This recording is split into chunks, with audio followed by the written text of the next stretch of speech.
So as the cart kind of bounds out of this gate, portcullis slamming behind it, you guys kind of quite quickly see that the surrounding encampment is in a state of pandemonium. Clearly, this flare has been seen, and there's shouting, and somebody's ringing a bell somewhere, but nobody appears to really know what the hell's going on. As a result, you guys managed to actually kind of get through most of this without any trouble, as the chaos really rules. Kind of, Braxton, you hear the shouting of various sergeants trying to get their troops to some state of order, but it's clearly not happening. So you guys just kind of put the horses through their paces and put some distance between you and the city. The kind of cover of darkness means it doesn't take too long before you're out of sight. But still, not ones to take chances. The horses are kept at full pace for a while further. After about a 20-minute ride, you guys kind of get up to the section of the road where you'd previously been accosted by Johan. It looks like nobody's managed to tell you. That wouldn't have gone down well, I suppose.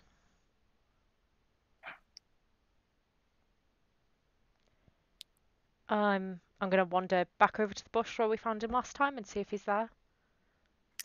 So, as you wander over, you have a careful look around, and sure enough, there is somebody stationed there. It's not Johan, but it's one of your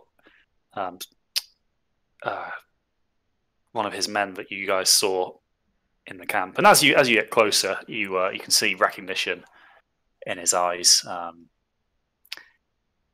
and he kind of lowers his guard a little bit and gestures for you guys to come on through.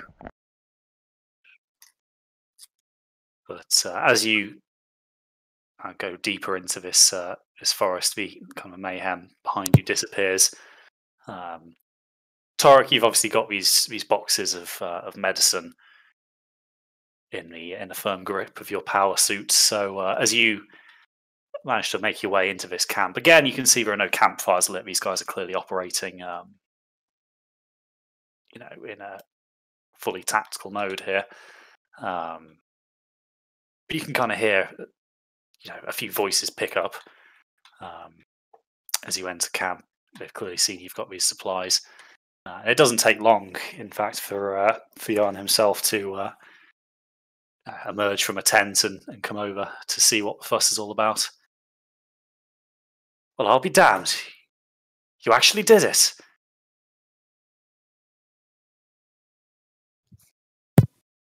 Well, certainly wasn't easy. Quite exciting. But yes. Is Torek carrying the crates? Yeah, I'm just going to set them down in front of him and go, oh, by the way, we did set off the alarm on the way out. Is that going to be a problem for you?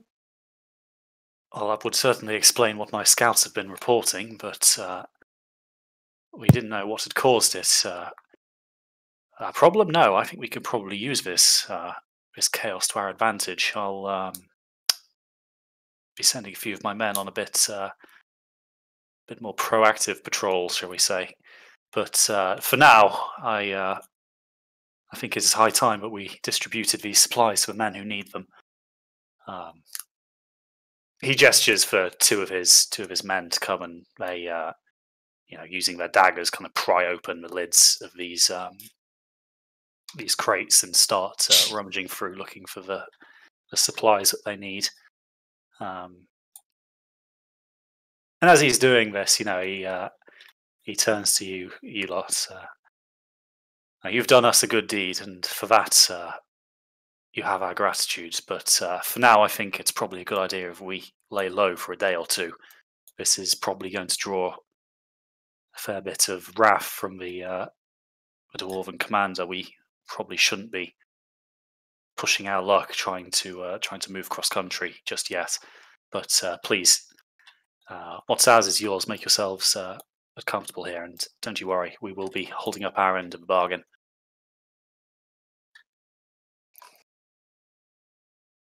We certainly could use some rest, I think. He nods. We have the space. You can use the same tent again. We will do what we can to make your stay as comfortable as possible. But I think it's probably a good idea that we rest for at least probably a day. We'll see what happens then and reassess. But once my men once the really wounded ones have been taken care of, please feel free to help yourselves to whatever supplies you need. So, because you guys have managed to get a significant quantity of medical supplies, I'm going to let you take a long rest, even though you're outside the confines of civilization. Oh, Christ! As you make up for the lack of comfortable surroundings with the ample supply of actually decent medical equipment. So take your long rests as you guys kind of while away the day. Beautiful. Sleeping and recovering. And sure enough, as Johan says, the kind of a little group of kind of guerrillas he's got at the moment. A few of them are sent off on patrols, but most of them kind of hunker down a little bit. Braxton, you suspect that a kind of a breach of security like that in any army is going to cause, a fair amount of activity as commanders try and prove they're not as incompetent a second time round by bolstering patrols and all that. So you have a bit of a chance to kind of sit down and kind of tend to your wounds, rest a bit, get some shut eye. But the atmosphere of a camp is for a group of men who have just recently suffered a fairly crushing defeat. The morale is fairly high. These guys seem determined to continue fighting, even though they're cut off from their main army. And although it's a slightly unorthodox way of waging war, it seems that Johan is really leading them quite well in this capacity as a kind of little hit and run guerrilla force. But yeah, the next day goes by. Johan kind of reports for as he suspected, the city is now a hive of activity. So you give it another day. But as that second night draws in, Johan finds you all. My friends, I think we're probably safe now to lead you to where it is you need to go. I think the risk can be mitigated by us travelling at night here. Are you all well rested? I think so. Torek, was there anything you needed to do before we left? I was going to have a chat. I was wanting to just discuss with the party, since there's a long rest. It's a chance to change up my build. If anything, for instance, the stored spells in my gauntlet, the ones I've been using to enhance abilities. Do you think I should keep that, or do you think I should get some healing in that slot? Or I could even get some damaging spells. I can put in any spell that's level 2 or lower that I know. So I could maybe put in a level 2 healing word into it. What, instead of your jump? No. You remember the needles I've been handing out to enhance abilities and give advantage in any That fully saved our asses last time. I would be slow to get rid of that. I would still be able to cast that spell. It's just I wouldn't have 10 slots of it. Ah, right. Oh, yeah, I don't know if we need 10 slots of that. I mean, yeah, it did prove quite useful as I was running out of my own spells. I don't know. I don't know. I could even make it heat metal for the lols. Alter self if we're gonna need disguises in the future. You know, I just wondered if anyone had any ideas of like if God, I'm stumbling so much. If we know like what we're gonna deal with next, maybe we can prepare for it slightly. Don't know if we do. I've not got anything specific. I'd say. Let's say however you want to build it. Really. Yeah, however you want to build it. Some extra healing probably wouldn't go massively amiss, but I don't know if there's anything that you fancy trying out. Maybe now's the opportunity. One idea I did have was make it the spell aid. So basically raising the maximum hit points of 3 allies. By how much? Like the prep before a big fight. Right. Or as like an improv heal. But yeah, I was just throwing it out there in case anyone had any ideas or suggestions. Nothing specific. You do you, boo-boo. I just like to picture this as Torek just spouting off like various like scientific quandaries to the party and like expecting meaningful input back from them. Now, if I were to change the flux capacitor to a minus setting, what do you think about this? Yeah, kind of thing. I like the blue one. Tris, what voltage do you think I need? All of it, Torek. I don't know. I just think really hard, Torek. Just focus, strain a little bit. I don't understand how this works. Fine. Yeah, the other thing as well is infusions. Braxton, your shield has been holding up nicely. I think I'll keep yours there. Tris, your spell book. I mean, yes. Does anyone else want any particular buffs? I could maybe take down the armor of strength for a while. Go on then, Guy. I'll take a buff. All right, Crispy. No, he doesn't need one. Crispy, what buff do you need, friend? Something to infuse into tentacles. Oh no! I'll give it flying. The air kraken, yes. Lesser spotted, but it landed.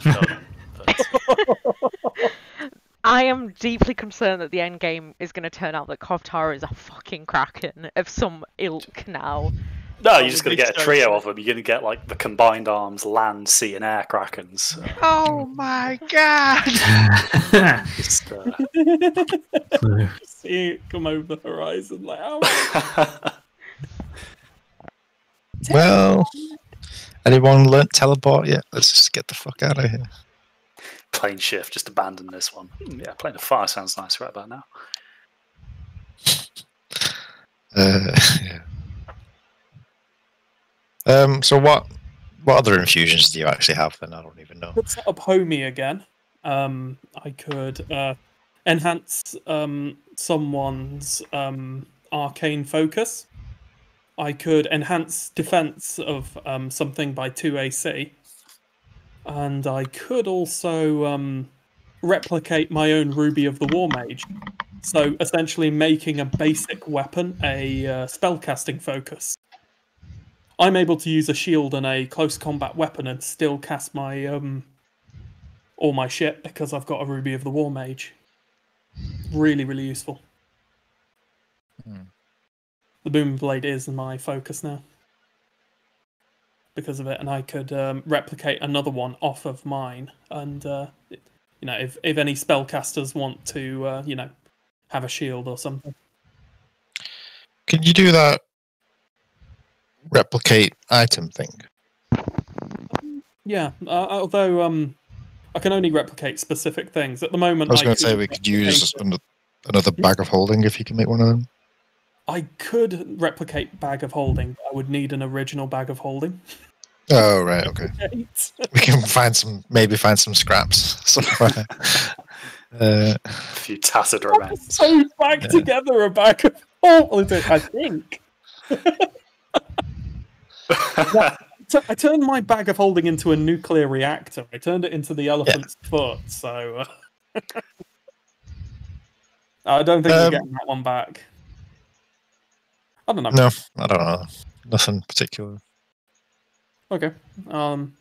To be honest, the armor of strength I hadn't been using a lot of, but when I did use it, it was really useful. So I'm going to keep that around. Boots.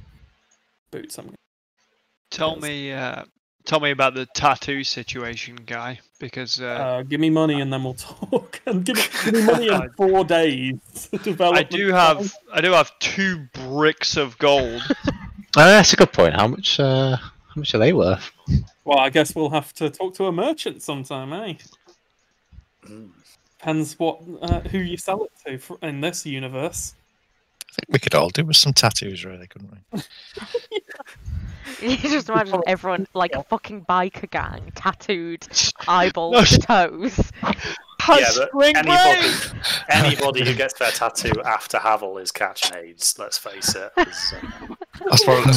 I mean, if he's not disinfecting his needles properly. I must say, yeah, you're trusting Torek here, who's probably just like jabbed somebody with it, stuck it in his bag for 3 weeks, and then offers. Oh, the same needle he used to extract the hydrovenom and everything as well. I don't mean to cause concern as well, but he's already tattooed Triss, so fuck knows what's going to happen after that. The next time anyone's blood gets near it. Just this single needle that's just horribly bent out of shape by now. Oh god! You look sick. Come on. Yeah, true. It's everyone else that's in danger. Game for Chris. Yeah, no, that 2 AC boost Triss was a good move. She was starting pretty fragile there. Yeah, I was just wondering if anyone. That Eldritch Claw tattoo. That's pretty nice sounding. Yeah, I was just wondering if anyone was like thinking, man, my character needs more X. Then I could probably see what I could do. You know? Yeah, I'm thinking Titus needs some more health. Yeah, I agree. He's been getting pretty close lately. I'm not even joking. Oh lord, should I actually prepare aid? This might actually be unironically a really good idea. There we go. Sounds like a good idea. Yeah. Cool. That sounds like a big enough change for me. I'm going to be playing with spell slots for a while. So apologies to hold up the session. Yeah, that's fair enough. I think it's imperative we start talking tactics every now and again, though. Yeah, because it's getting difficult now. It's getting tough, man. Guys, getting to the big boy fights. We've run away from like the last 4 fights. Yep. We haven't won a fight in ages. You beat the purple worm. Oh, the little purple worm. I feel a little bit guilty about that. He had like 1 turn of glory and then proceeded to miss everything. So yeah. We savage. I should change my spells to be good at running away. But I like that though, because it's like, you guys are monster hunters, so you fucked up a monster. Great and at it's it. just like, oh yeah, you guys are trying to fight an army, and surprise, surprise, it's not going to work. That's a fair point. So yeah, when you look at it like that, Makes sense. okay. So yeah, Torek's having a little play around with his spell slots. And unless anyone else has anything they want to announce during the long rest, just give yourselves back your slots and your HP.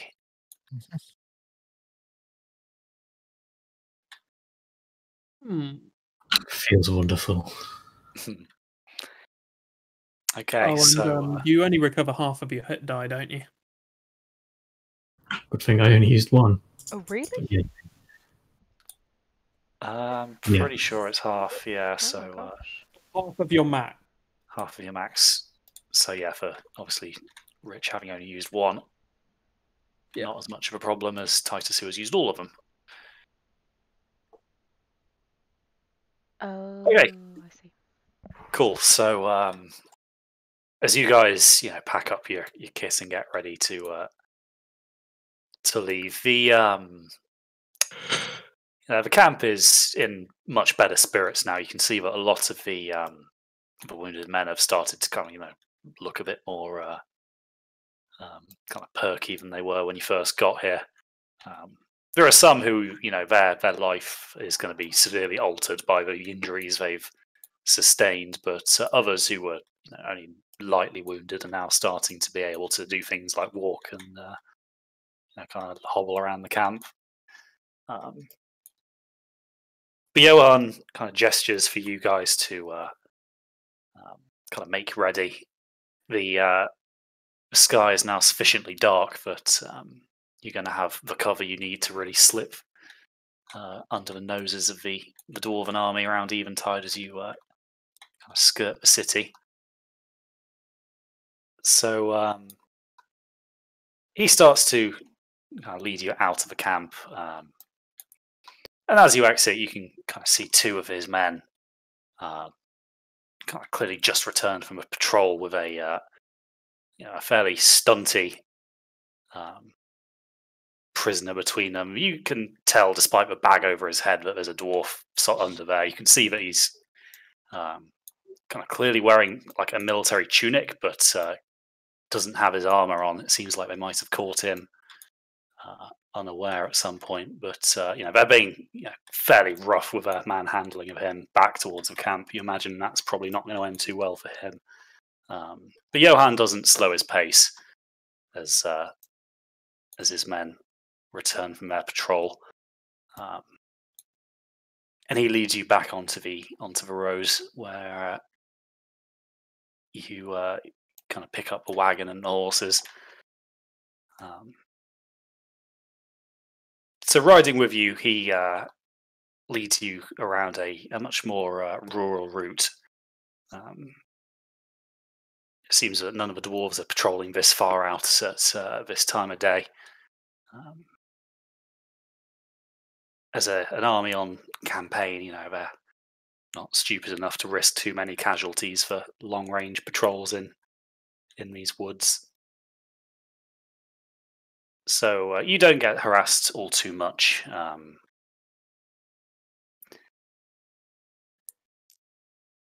So you guys come a little further west, and after about 3 hours of riding, Johan kind of draws up and beckons for you all to halt. Well, the site of the battle is just up ahead. I'm afraid this is where I'm going to have to say farewell to you. I don't think I could face seeing that stretch of road again. I lost a lot of friends that day. But you keep on this path and you'll find it. Thank you very much for taking us this far. Well, thank you for what you've done to help my men. A lot of people are going to be seeing their homes who otherwise would not have. Well, really, this is the least we could do. I wish you well in your search for your companion. I hope that you find what you're looking for here. Thank you very much. He kind of gives you a kind of a quick snapped salute, and then he turns his horse around and starts kind of trotting back along the road to rejoin his men.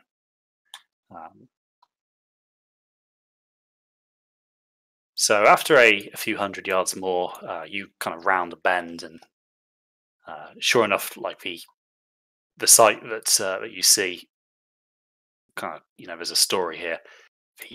The road is littered with corpses. The battlefield here clearly shows quite a one-sided battle. Lots of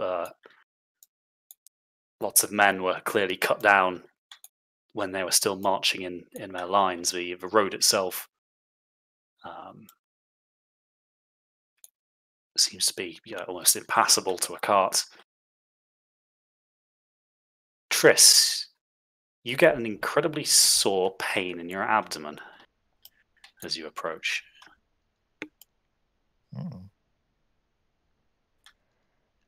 Hold on a second, folks. Just stand back a moment. I'm gonna eyeball it. Ooh. I beg pardon, Mod. But eyeball what? I don't know. There's something going on here. Just bear with me a moment. I'm gonna try and get the rest of them out of range of the eyeball so they don't get thorough zapping and. Okay, so Triss, you kind of hop down from the horse you're riding and take a good few paces away from your companions. And as you kind of lift the tunic covering your eye, you cast it around the kind of site of the battle here. You can see a lot of corpses have almost a faint glow to them. But as you cast your eye around, you stop for a moment. In the middle of a road you were just looking on, you see two large creatures. They look to be about 20 feet tall, but they're not paying any attention to you at the moment. You see one of them reaches down with a long, slender arm to one of these corpses, and the glow in that corpse seems to almost kind of condense to a kind of a blob the size of an apple and float up towards this outstretched palm. And upon reaching that, this creature closes its fist, and the light disappears.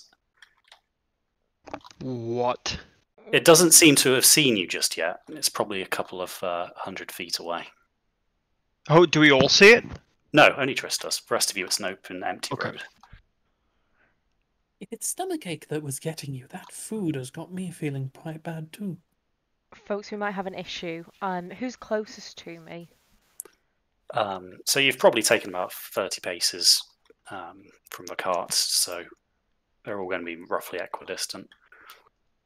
Okay, I'm gonna tune into Rulin and just show him what I can see down the road with the eye.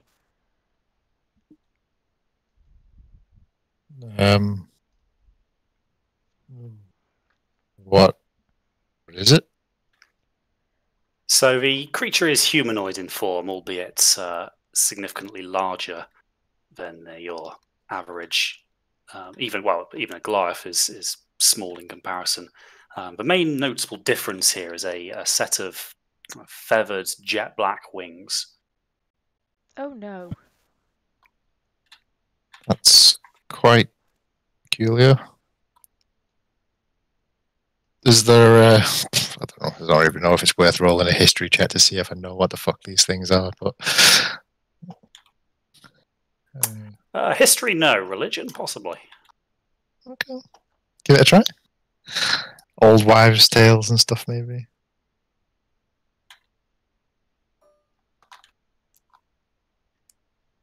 Oh, 19. So you have heard, obviously your fair bit of mythology. It was one of your, should we say, lesser favourite subjects back when you were growing up as your father's son. But part of the mythology states that any soul that suffers a particularly violent death are spirited away to their afterlife by should we say, an agent of the old gods. Do I get any kind of impression through the eye about what it can see? Well, it seems to be, whatever it is, preoccupied with its current task. Obviously, the eye is still giving you quite a bit of discomfort, but on kind of seeing these creatures, that's also been kind of tempered by a certain amount of curiosity. I'm gonna regret doing this. I would like to walk a bit further forwards. So, Triss, you kind of, having linked that to Rulin, take a few steps closer, and as you start to kind of get in amongst the corpses in this battlefield, the creature straightens its back and, fairly slow and graceful movements kind of turns its head and sees you for the first time.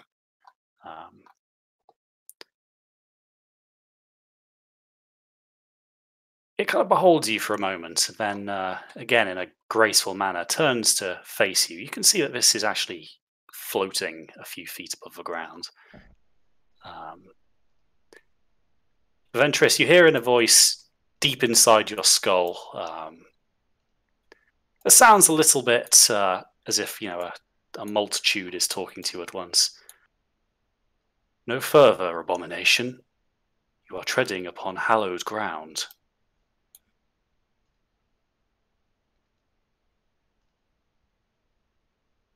Okay. I'll stop walking. I'm just going to continue watching what they were doing. Actually, I'm going to turn around and motion for Braxton to come forwards a little bit. Mm-hmm. By this Forward point, thinking. the second creature, having been made aware by its fellow, kind of floats to join. I'm And going to as tune they into kind Braxton to sort of show him what's in front of us as well. okay, so Braxton, roll me a religion with advantage.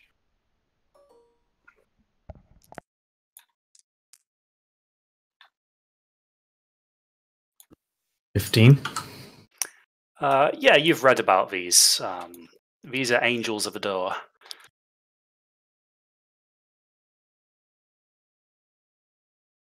They Angels of what, sorry? Adoa. You've heard the name before somewhere, if anyone has notes or can remember. Jesus. One of those I statues. definitely do have the notes, but. Stand fast, walk out, has a 20-minute read. I just need to search function on that notebook of yours. Yes. Okay. Try the temple that we went in, where there were the 5 gods, maybe. Yeah, that's what I was thinking. Can't remember. So yeah, Braxton, you kind of seeing this, this kind of rings a bell. You've seen various bits of scripture that have, rough representations. None of them really quite fit the bill, but there's enough similarity that you can kind of join the dots together. And yes, these are heralds of the underworld, really. They are rumored to only show themselves to mortals on, the verge of the mortal's ultimate demise. So it would explain why they're here. But Triss, as you're walking closer, and these two are kind of noticing you, as the first one drifts close to you, gets about 120 feet away, it stops for a moment, and then, not only an abomination, but a bearer of a soul stone.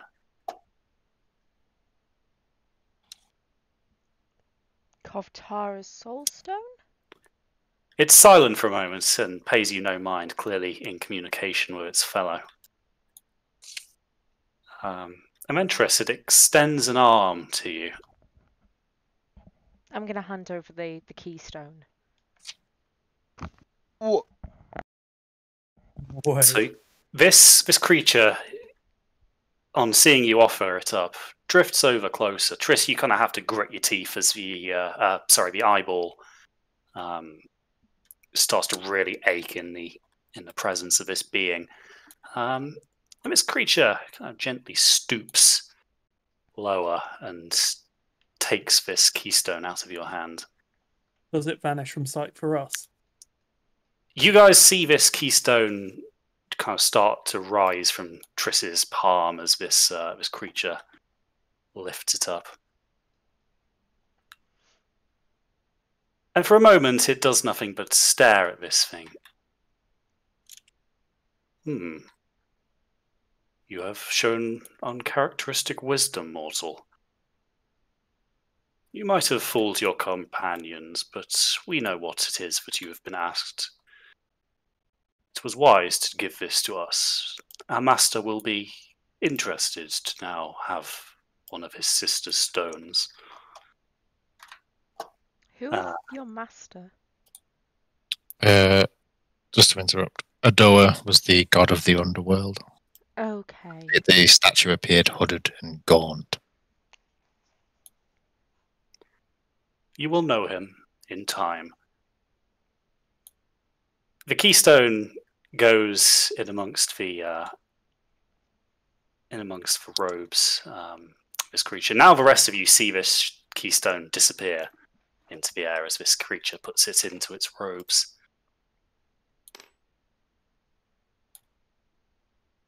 And now, Triss, the creature just goes back to what it was doing. It reaches down to a nearby corpse, and you see this light again condense into this orb. It's almost like this creature has forgot you've existed. That's probably for the best. I'm gonna just back away. What the fuck is going on? As I go back, I'll just sort of tune in to everyone so they can see what I've just seen.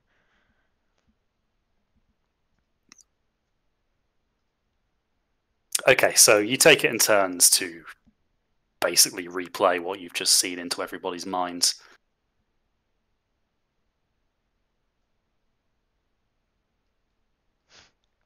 This is bad, isn't it?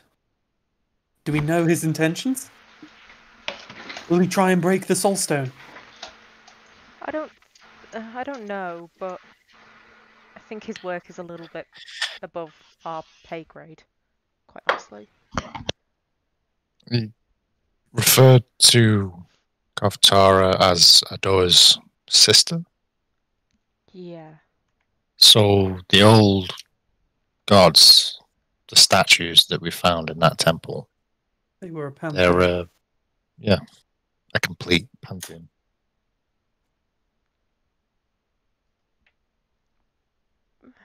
I want Braxton to go and speak to them almost, but I don't know whether that's just inviting trouble.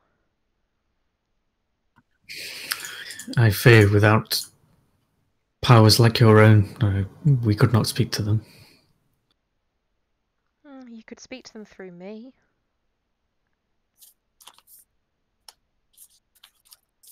I don't know what more we can do here. It's not like we could fight them and take it back.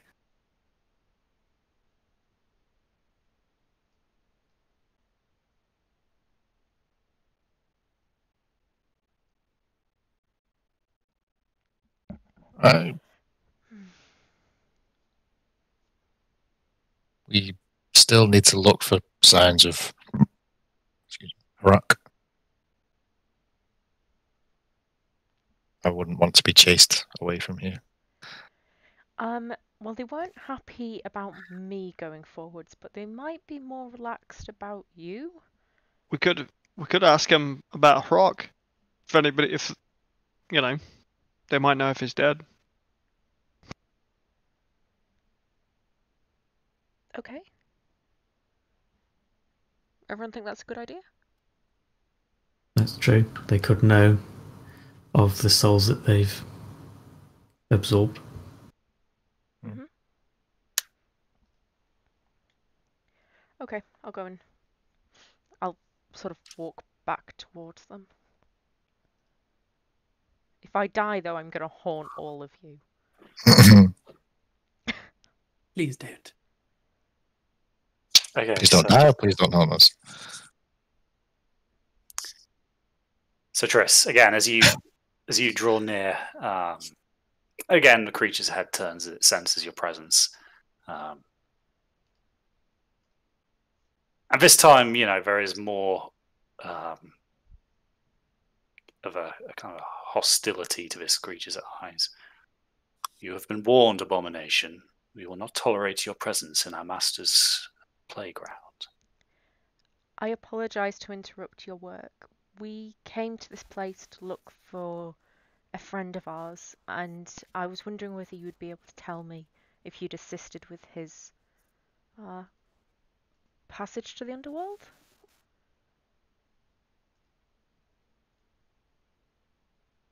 The creature beholds you with a look of almost just complete disinterest. We have shepherded many here this day, and many the day before. A large number of souls have passed through our hands in this site. Your friend might be one of them. Tell me, Paxton, what's who is your... it you speak?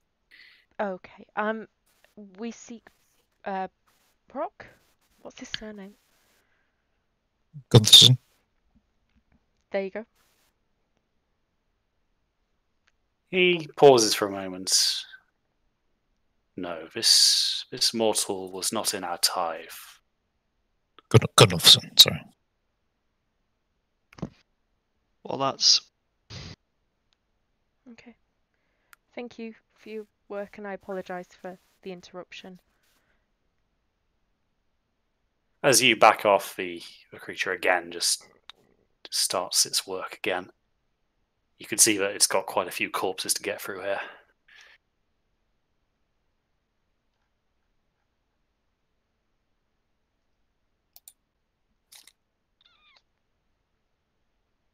I don't know, that might be the best we're going to get, folks.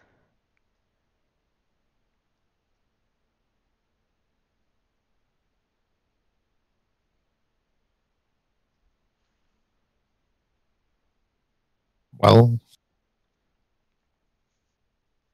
I suppose there's nothing to keep us here. We should take them at their word.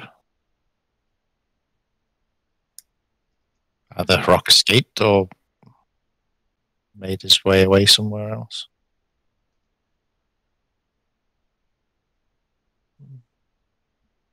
Yeah. We should probably try and find the camp. Away to the back into the center of the kingdom.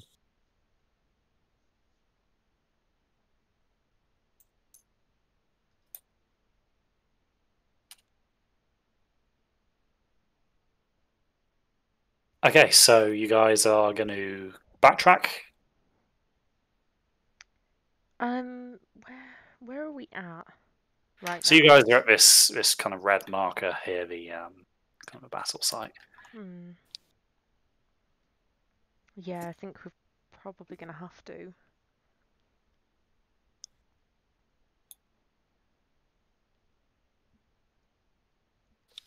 I think perhaps the best location to go to next is the Bastion of Nirna, and Braxton can discuss with his order about the things that we found while we figure out what happens next.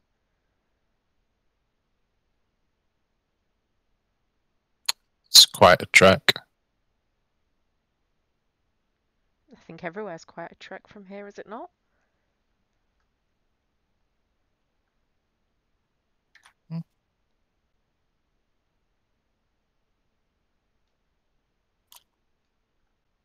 What's everyone thinking?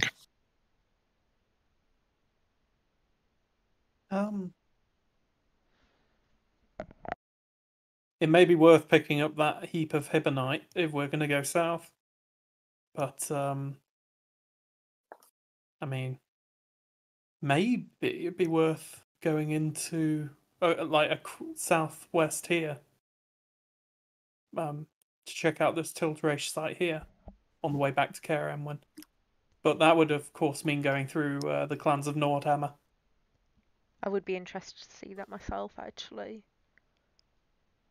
We're going to have to go through at some point if we want to see it, and the situation there is not likely to improve anytime soon.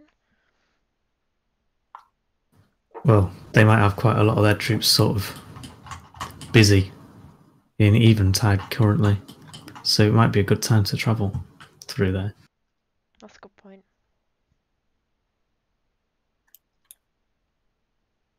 Anyone have any issues with doing that?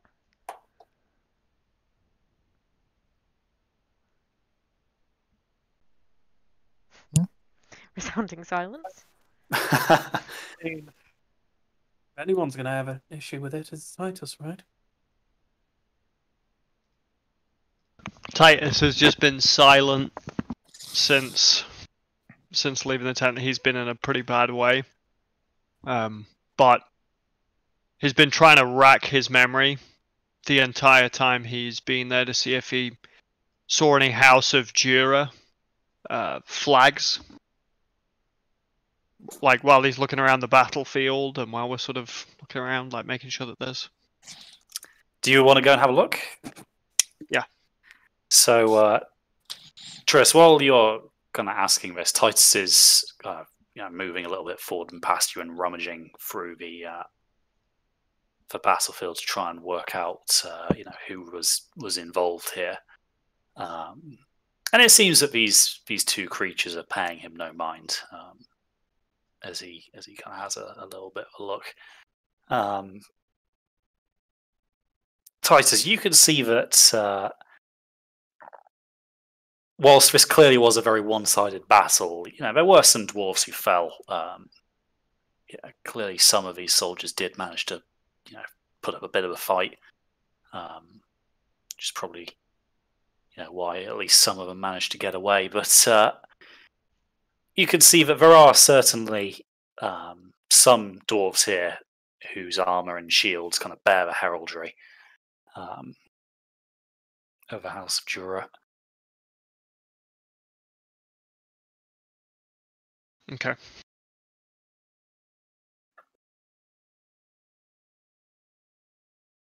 I think he'd be reluctant, but he'd be there for his friends, so he'll just go along with the gang. Have I noticed what Titus is doing? Well, you could see him rifling around. He's not being particularly quiet about it. If you all wanted to have a bit of a better look at that battlefield, it looks like the angels aren't going to have an issue with you going closer. Just me.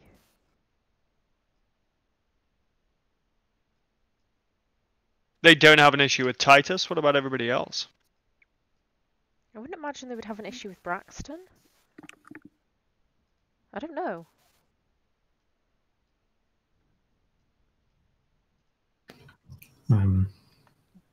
Maybe it just has an issue with you.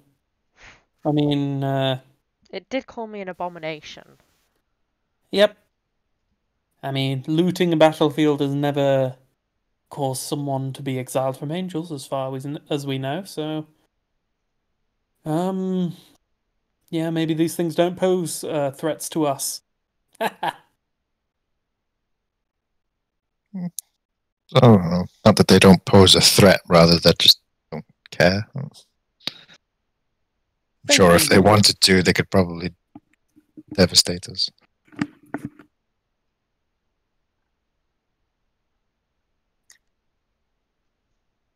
So, yeah, these creatures are still doing what it is they seem to be focused on doing. You kind of suspect that they're probably shepherding these guys' souls onto the next world, but you can't really be sure. You've only ever heard the scripture and the rumors, but Tris, it seems to look as if that fits. But yeah, as Titus is rummaging around, they pay no attention as he turns over bodies and looks through shields and things like that. But the angels, they don't seem fussed about the actual physical bodies that are left.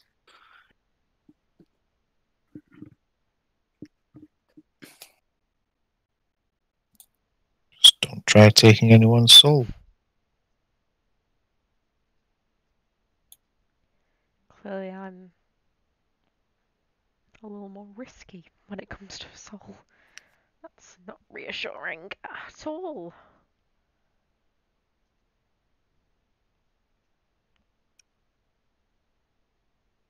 So Titus is wandering around. Mm-hmm. Yep. So he's found what he's looking for. Titus, roll me a perception.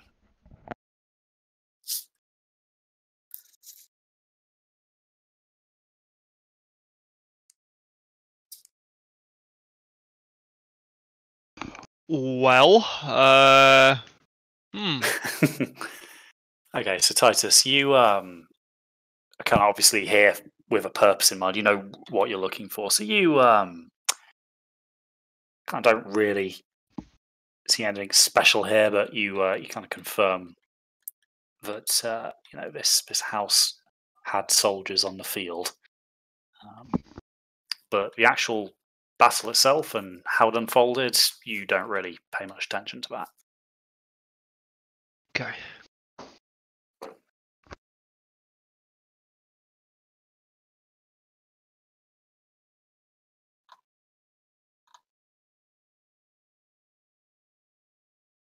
Anybody else joining Titus for a rummage? Yeah, I suppose. Look for any commanders maybe that might have fallen in battle. Anyone important looking, shiny, nice armor, or like heraldry, something. Yeah, roll me another perception then. Okay. That's a 9. So, Rulin, you try and look for any kind of distinguishing marks of rank here, and you see a few of them amongst the Parthunians. You can see, clearly there's a few sergeants who fell here. They were armored a little more heavily than some of the regular foot soldiers who were just kind of, equipped with padded gambesons. But it seems on the dwarf side, at least, that any real rank has been kind of hidden. A lot of these dwarves are actually wearing uniform that seems to have been dyed black or otherwise darkened artificially with mud. It seems that these guys, they were planning this ambush quite well before they launched it. But you find no leaders or any connotation of rank amongst the attacking side here. Okay. You do see, however, that the battle seems to have not been as static as the site originally would look. Whilst there's a lot of fighting clearly taking place on the road, you can see that there are actually a few lone corpses off leading into the woods. Clearly, as the Parthunians fell back and were subsequently chased into their rout.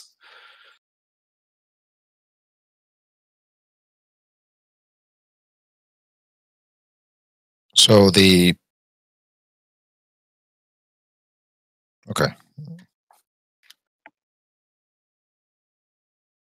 Does it look like it continued, or is it just like a handful of bodies as they kind of ran away? It looks like it continued a fair bit into these woods. You can see that there are quite a few corpses leaving a fairly macabre gingerbread trail. Clearly, nobody's had any time or inclination to move them from where they fell. Wander into the woods a little ways and take a look further through there. Okay, so as you go, you can see now that the the number of corpses start to dwindle the further you get away. Have you noticed that there's actually a higher proportion of dwarves this way in amongst the dead?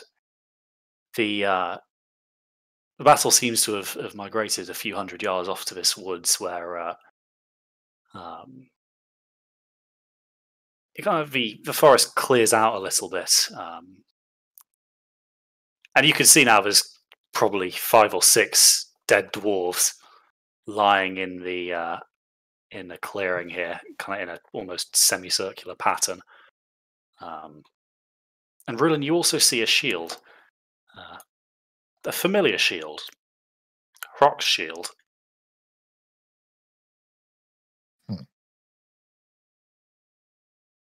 As you draw closer, you you can be sure, all the doubts leave your mind. You've seen this shield strung across his back many a time, but there's no sign of Rock.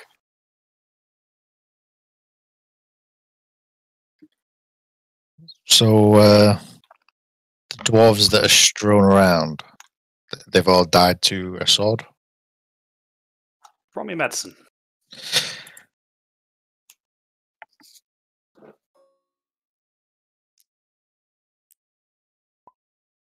12. You could see several slashes and a few stab wounds. You would guess it's from a sword or similar bladed weapon. Okay. I'll pick up the shield. So you pick it up, and it's surprisingly light for its size. But underneath it, you see a kind of a scrap of fabric that seems to have been severed from something. You see the one side of it is a fairly dark, dark kind of greyish, but then you see that the other side is a dark crimson red. Ooh.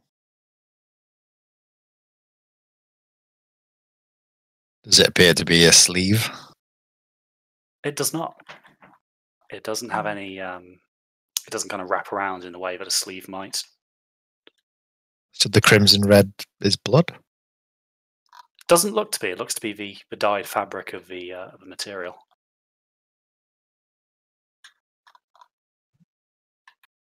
Who do we know that has a red cloak?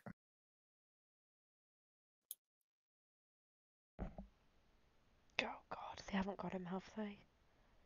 Ah, piss. Oh, Does it no. look like Alistair's cloak? You know, now you mention it, it does bear a striking resemblance to the cloak that Alistair wears. Oh, great. I hate this. Does anybody have any way to contact Rock at all? Doesn't have a sending stone or anything, does he? No, I mean, just a the, message of sending, if anyone...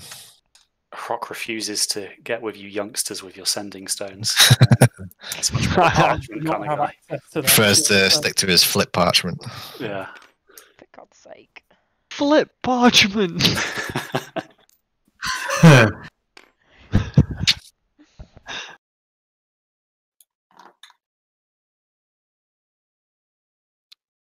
Fuck.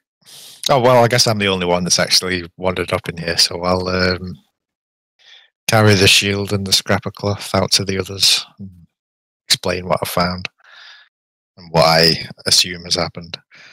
Okay, so you guys see Rulin kind of coming back out of these woods. But you see that he's carrying Rock's shield in one hand and this kind of scrap of cloth in the other. And he, explains his hypothesis to you all.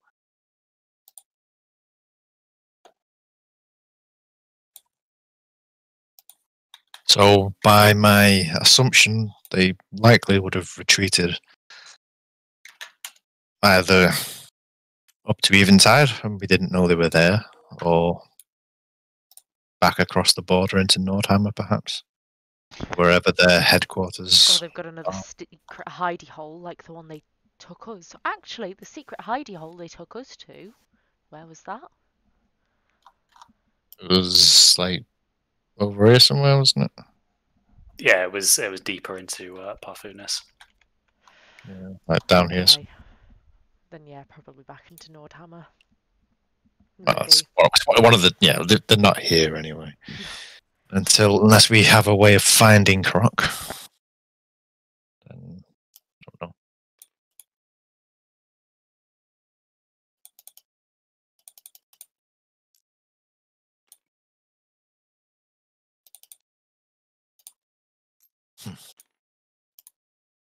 How big is the shield? Kind of what you'd expect a standard kite shield to be. So for an average human size, it would cover, from your shins kind of up to your chin.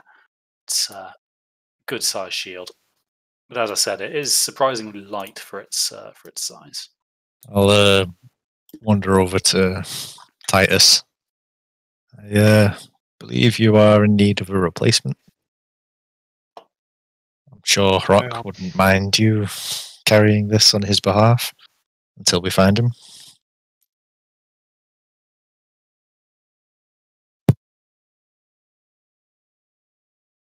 Yes, I will try to do it justice while in my hands, but hopefully we find Rock soon. Titus is actually going to use Hrok's shield to kind of remember back to, because Hrok lives in the center of the citadel, right? Like he actually lives. Yeah, his quarters are Up in the main citadel of this main Kaer bit of Emlyn. Kaer Emlyn.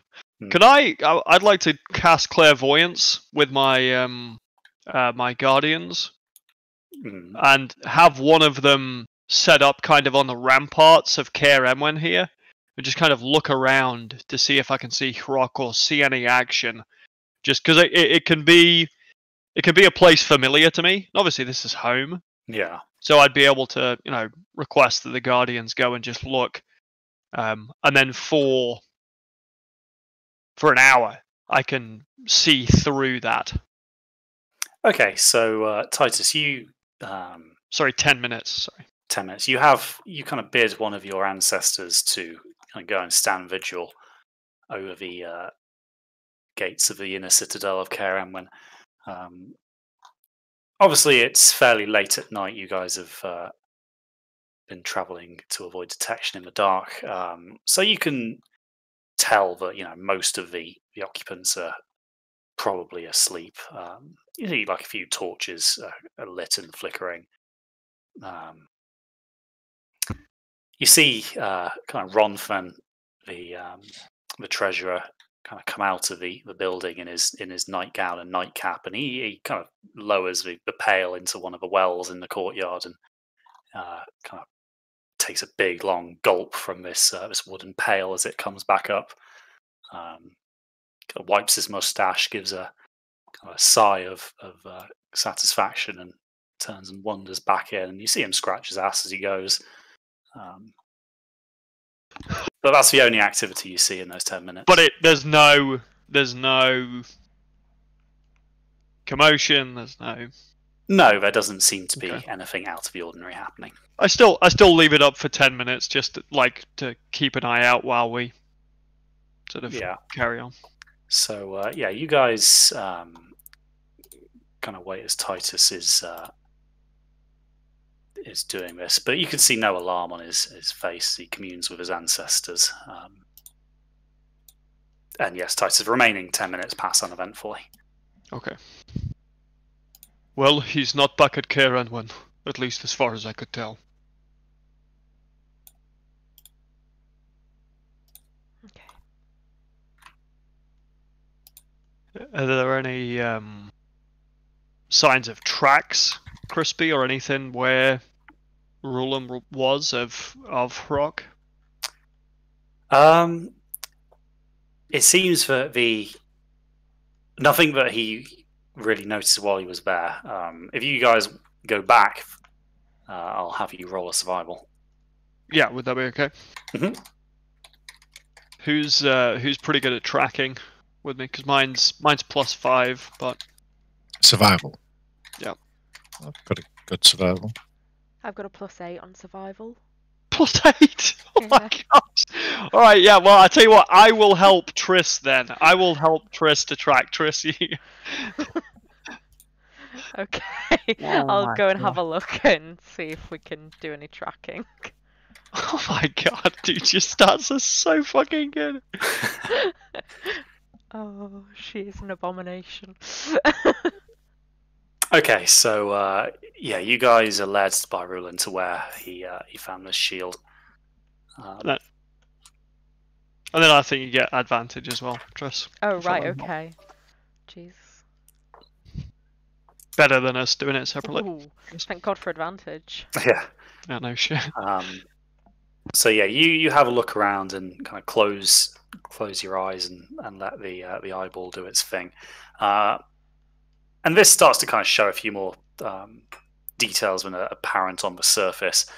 It appears what went down here was a bit of a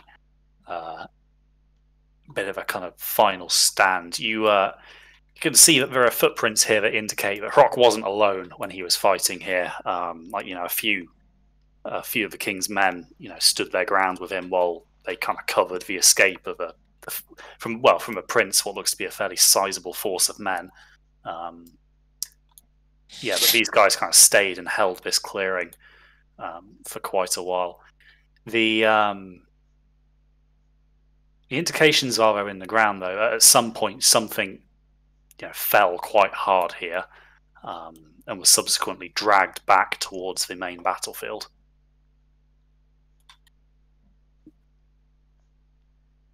Shit.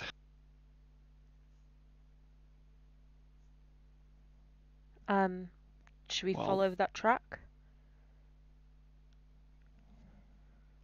Yeah, as long as we can, I guess.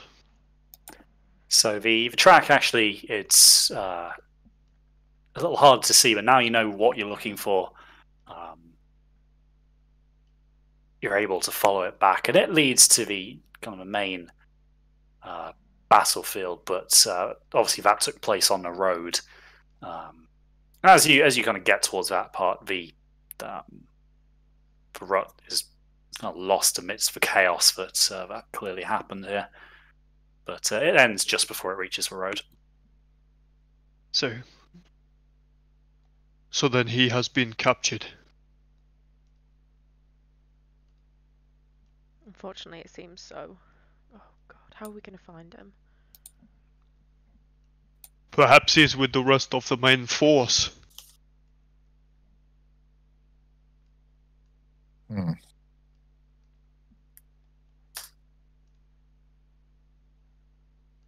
Well, with the leadership, I mean, perhaps he was leading them. Perhaps.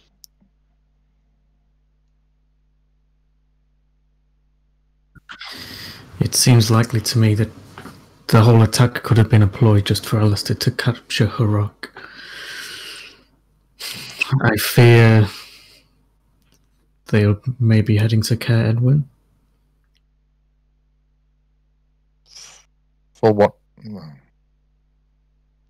That was what he wanted from Torek, was it not?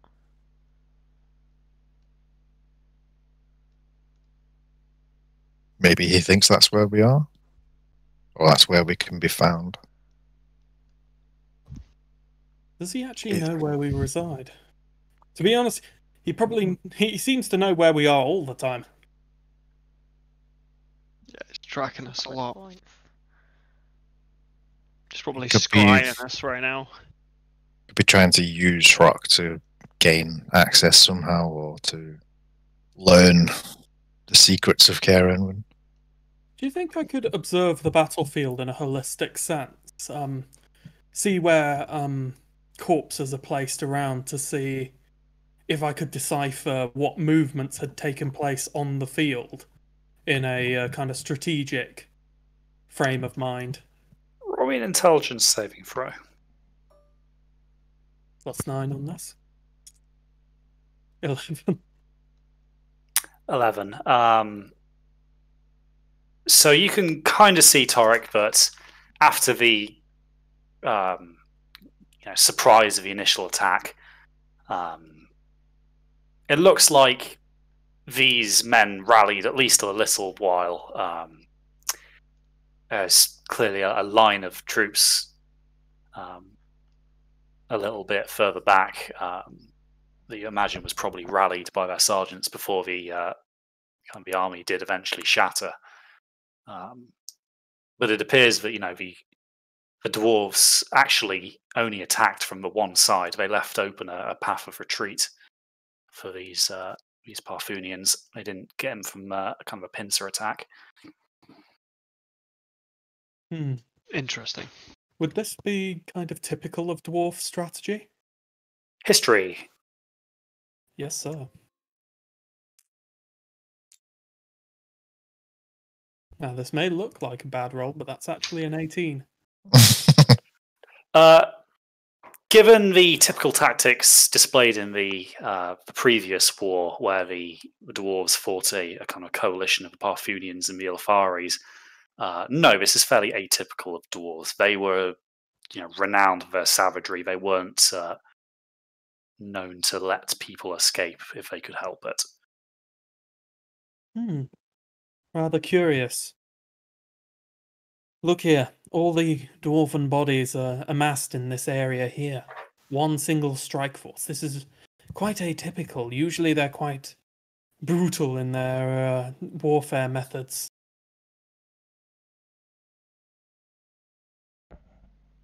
Right. Well, Not too dissimilar from dwarf battle tactics. Not gnome ones even. Yeah. For every gnome in front of you, there's 2 behind you. Is it something to do with the smaller you get, the more vicious you get, or? Quite possibly.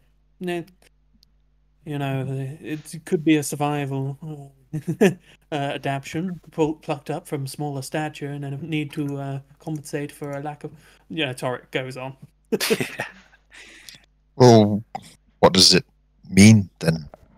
What was their purpose really was to just capture Rock? They would- It is possible. They that would wage a battle of this size just to capture one man. As significant as Rock is, it seems like an awful lot. It seems possible. It may also be that the dwarven force wasn't large enough to perform the tactics they needed, or there could be any number of reasons. Perhaps there was a miscommunication on their army. Either way, this is atypical. Or perhaps even further, perhaps they're even being led by someone who's not a dwarf. Or using dwarf tactics, at least. Hmm.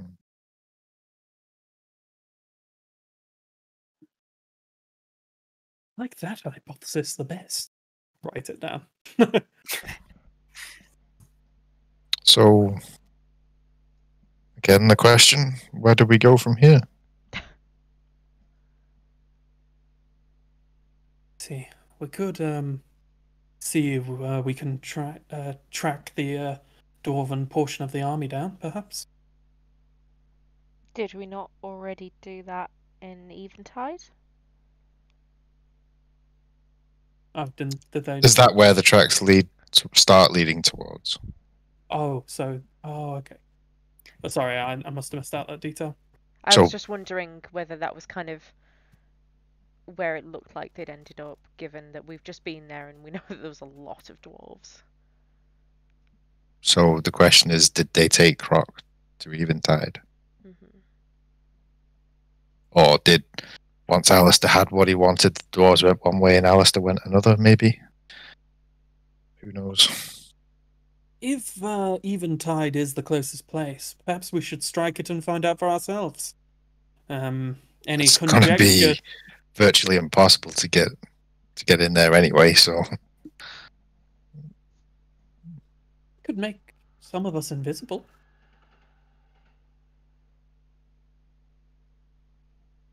I'm concerned that that sounds like a good idea.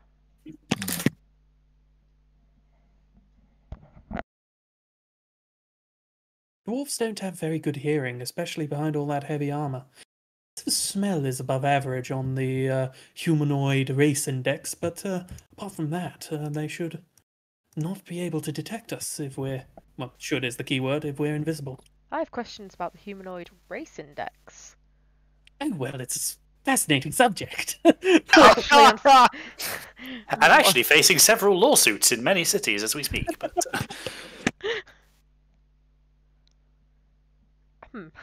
Okay, let's shelve that for a long journey. And for now, add it to the evidence folder. oh God. Against Torek. Great.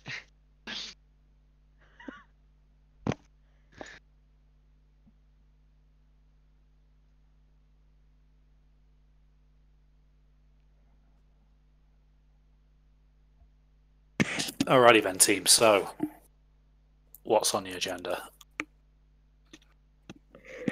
I don't know. Well, we can either go. We could go back to the camp there, see if Rock is there. We could also double check if they know if the majority of the army stayed in Eventide or whether they moved on. Yeah, if they're attacking another city, yeah. It might be worth... We're going to pretty much have to go back past there anyway, and then make a decision from there.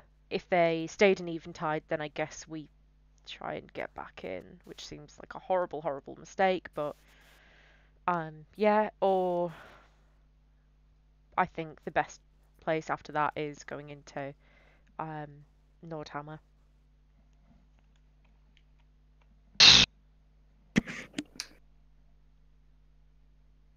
Okay. So we're looking for the camp, or have we found it? Well, the camp was the main dwarven camp that you've seen was Outside outside Eventide. So if that's the one you're on about, it would be in that kind of direction. That's just going to be incredibly risky. I'm open to ideas that are less risky. Let's go with those.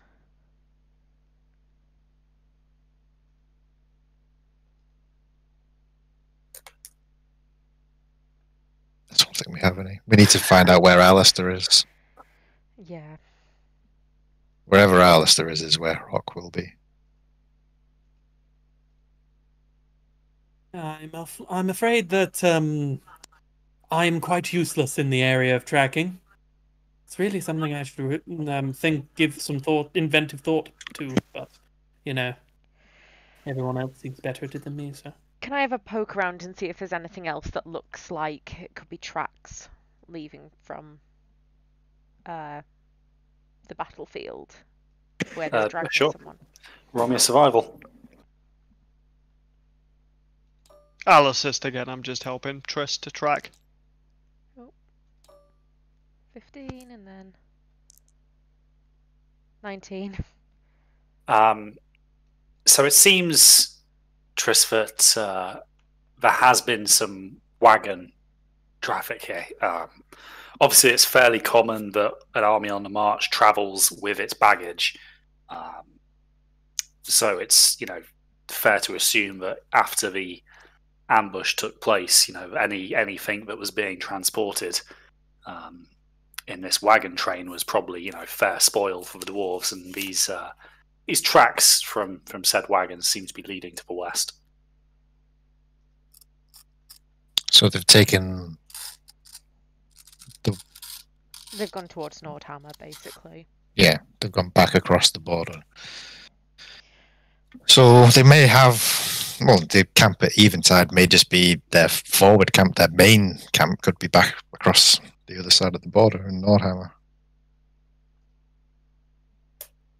Mm-hmm. Yep, I think that might be the case.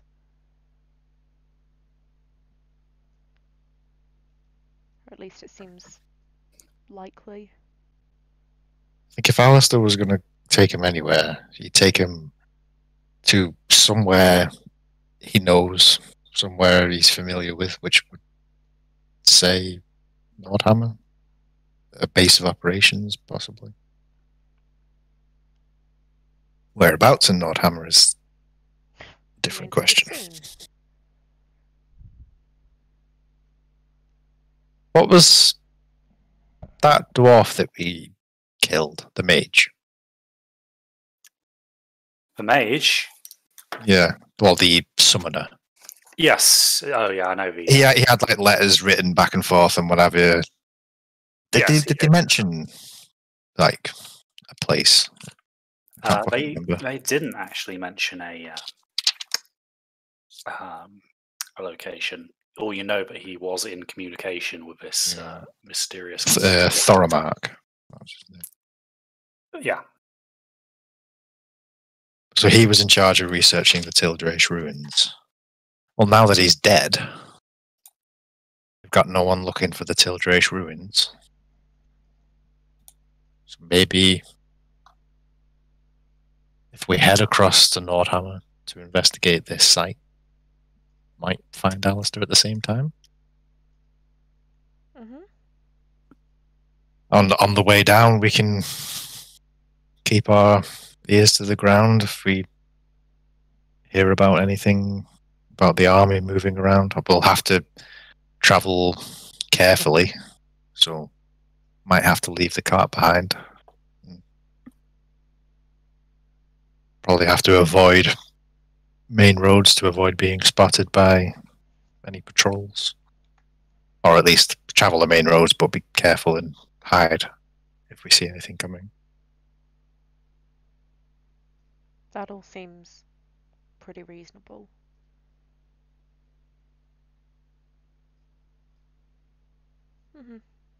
We can take the car. We can pretend that we're merchants or something.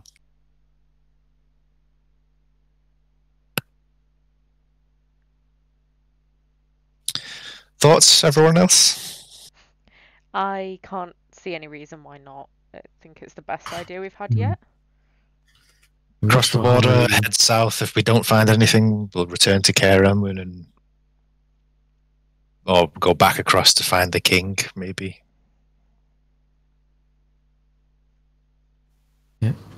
I'm not sure how many sort of elvish and human merchants they'll have in Nordhammer, so we might kind of stick out there if we tried that. Well, I remember when we were in Learist, I think.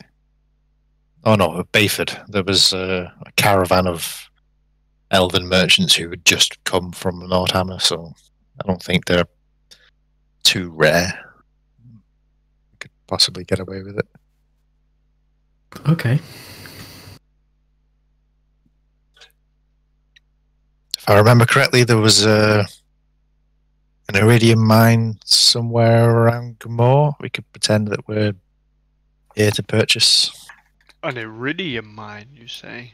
Was that? I think it was a Gamor. I think that's what I had written down a while ago. Because we were trying to track where...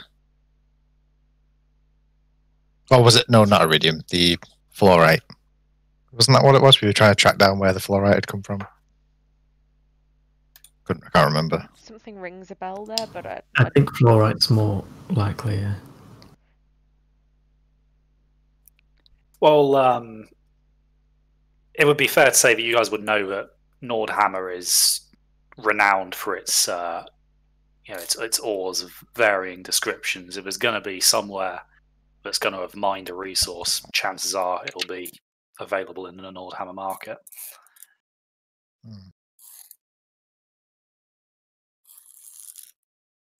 So I think I wrote down where.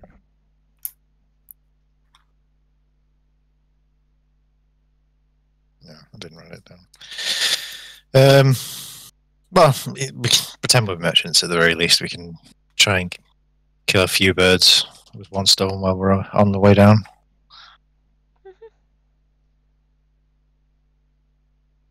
Okay, so you guys are going to kind of head down southwest. Follow the tracks of the wagon trains, I guess, and see where that takes us. Okay, so yeah, that's going to take you kind of down this little spit of land. So you guys start along the tracks. As you cross the border, you stick to the roads, and it seems that the road kind of follows down the side of this lake here. You see kind of a few small villages, some of them burnt out, some of them not. It seems that some people are trying to eke out an existence fishing these lakes. But as the days go by, you've started to notice quite a change in the topography of the land. The vegetation becomes significantly more sparse, and the road is quite quickly almost dwarfed by a series of rising foothills and eventually mountains to your right over in the west. But it seems the road is, at least for this part, fairly well maintained. At some point, somebody has actually cobbled this. It's not just a kind of a dirt track.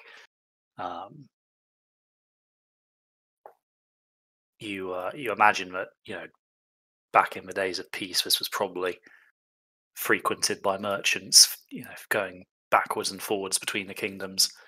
And as a result, you guys are able to make fairly good progress. With the lake on one side and the mountains on the other, you don't really encounter much on your way down.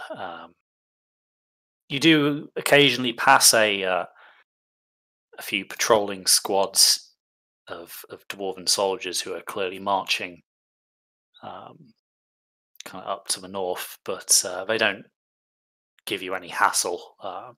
Their sergeants keep good discipline and keep them marching. So your journey, continues fairly unabated till you get to a crossroads. On the one hand, you've got a kind of fork leading off a little kind of left from your perspective, but kind of pretty much directly south. The other kind of continues along the southwestern shore of this lake here. This is the one going southwest is the continuation of the cobbled road. The one to the south is a bit less established. It's more of a dirt path. That dirt path is likely to be quieter, or are we better going that way? Less travelled, less chance of running into anyone. More chance of missing something, perhaps, but also... Or coming across something a bit wild. Yeah. Well, it's probably best we try and keep our heads down, I suppose. Plus, we can skirt around the south of Gamor going this way and just check it out before we have to get too close to it.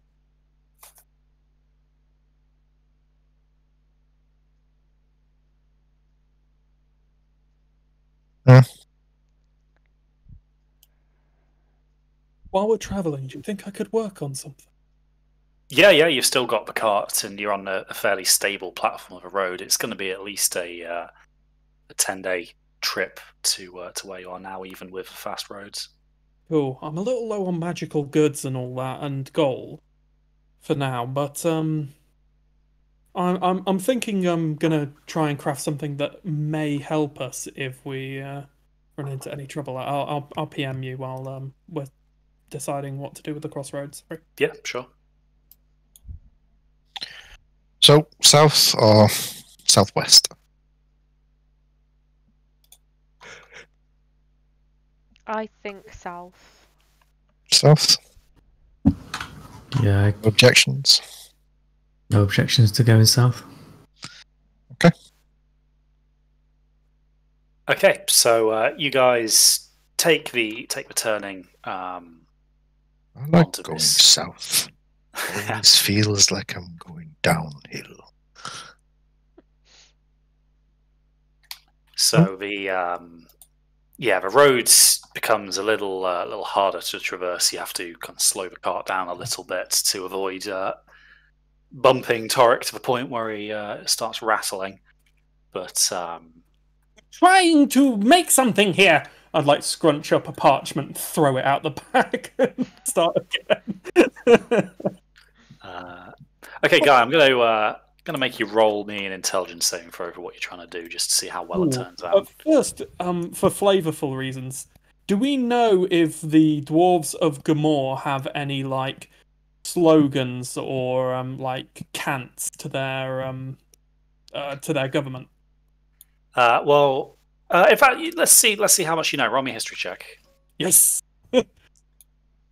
I was hoping you'd say that. 27. So, you know that the kind of a city of Gamor is a pretty central part of the Nordhamarian economy. This is a city renowned for its forges.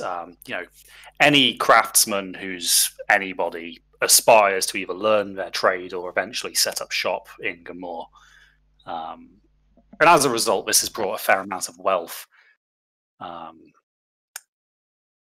the city. But the ruling clan of Gamor is actually kind of the Jura clan that Titus has mentioned previously. Current ruler Jarl Mountainborn, Jarl Ulfred Mountainborn. Yes, I do know that. That's written in my notes. I've got Ulfred Mountainborn of Gamor written in my notes because I was preempting that we may have to do this one day.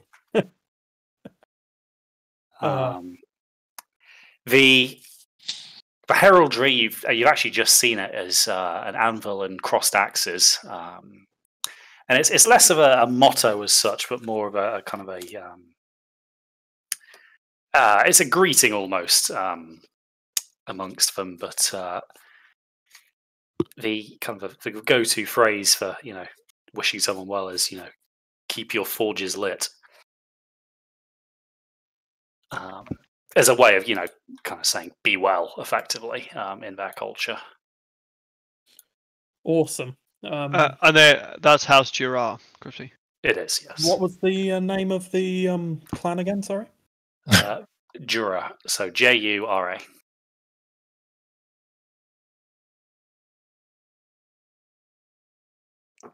Cool.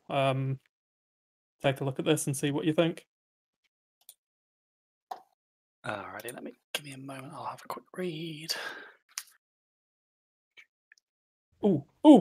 Edit. I can see exactly what you're trying to edit. Actually, I can see several things you're trying to edit. Guy, this is like the equivalent of a nat 1 of a forging attempt that you've just sent through to me. You dyslexic fuck. I am very. I'm just going to leave it. roll me an intelligence saving throw just to see how well you go and get that done. 18. 18. Okay, so you spend the time, carefully drawing up this writ of passage. To the very trained, seriously committed clerk, this would be possible to spot that it was a fraud. Not helped by the occasional slip of the pen, where you've clearly hit a bump in a road or something at a moment. But to your average border guard, this probably isn't going to spark any further investigation. Brilliant. It looks fairly good. That's just the level that I needed. All we need now is to not bump into the clerk's office.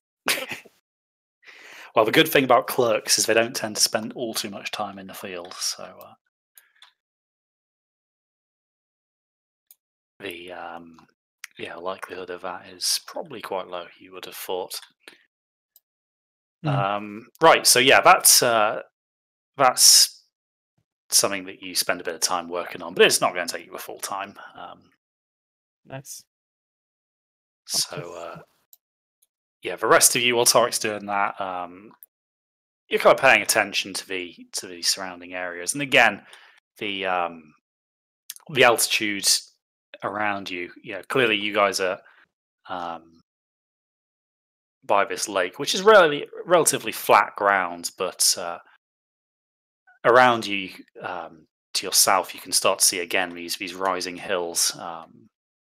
And up towards the kind of higher altitudes there, you can see snow capping some of the peaks.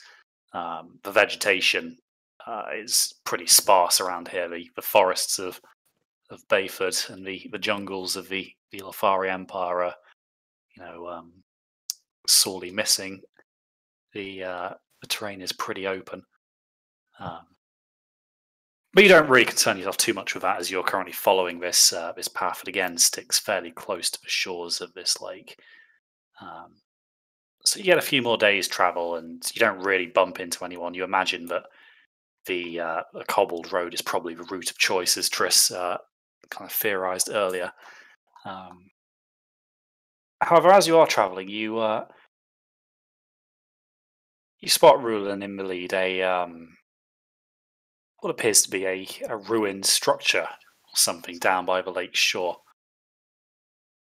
It's not really clear what it is from a road, but it appears to be completely derelict.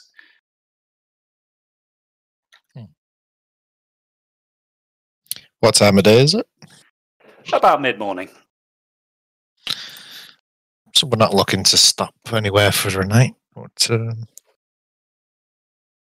does the ruin look? It doesn't look like the fishing villages you've passed, which were typical for these shores. The the typical fishermen's huts are sorely missing. A lot of these walls were actually masonry.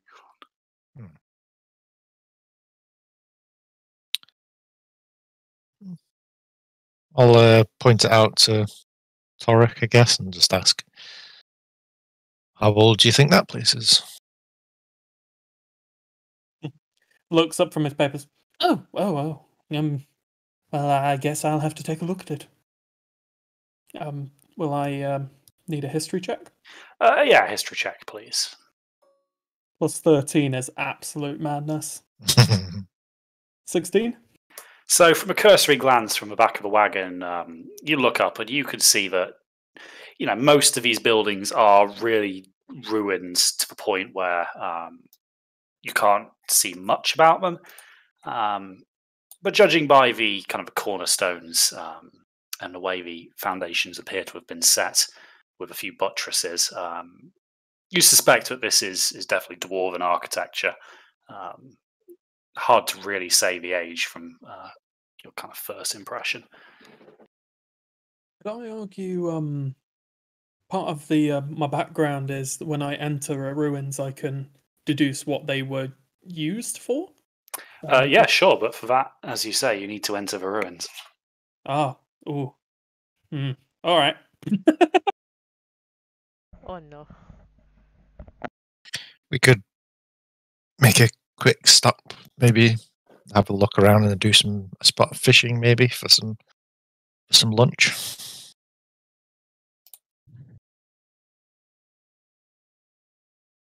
I like the sound of this. It seems Right. secluded enough that we won't be spotted by anyone either. Yeah, Titus gets out one of his spears and... How's the river, Crispy? So the lake is fairly typical. You don't really see anything out of the ordinary about it. There's There's no krakens swimming around. Healthy covering of kind of reeds towards the banks. You can see a few water birds out on the surface of the lake. There's a calm breeze is creating a few ripples. No obvious and immediate signs of kraken. Okay. There's no just tentacles flipping around. No random tentacles. Okay. As far as you can see.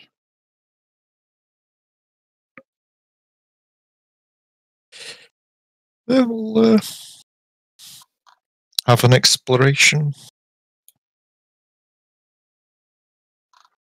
Alrighty. So, Tori, this has kind of piqued your interest a little bit. It's clearly not a Tildrache site, so not as old as some of the ruins you've seen, but a ruin's a ruin. Archaeology knows no bounds. So as you guys pull up, and Torek, you take a closer look, you can see, Torek, that this, as you suspected, is in fact dwarven architecture. The kind of the way it's all been set up implies, but at one point this might have been either a trading post or potentially a stopover point for any merchants on their way to or from various places. You can see, however, that a lot of the foundations have been undermined by what appears to be a bit of a quagmire. The walls are kind of sitting in amongst what appears to be a marsh of some sort. The strain of this wet ground has clearly caused a lot of the buildings to collapse under their own weight, as their bedrock has given way beneath them.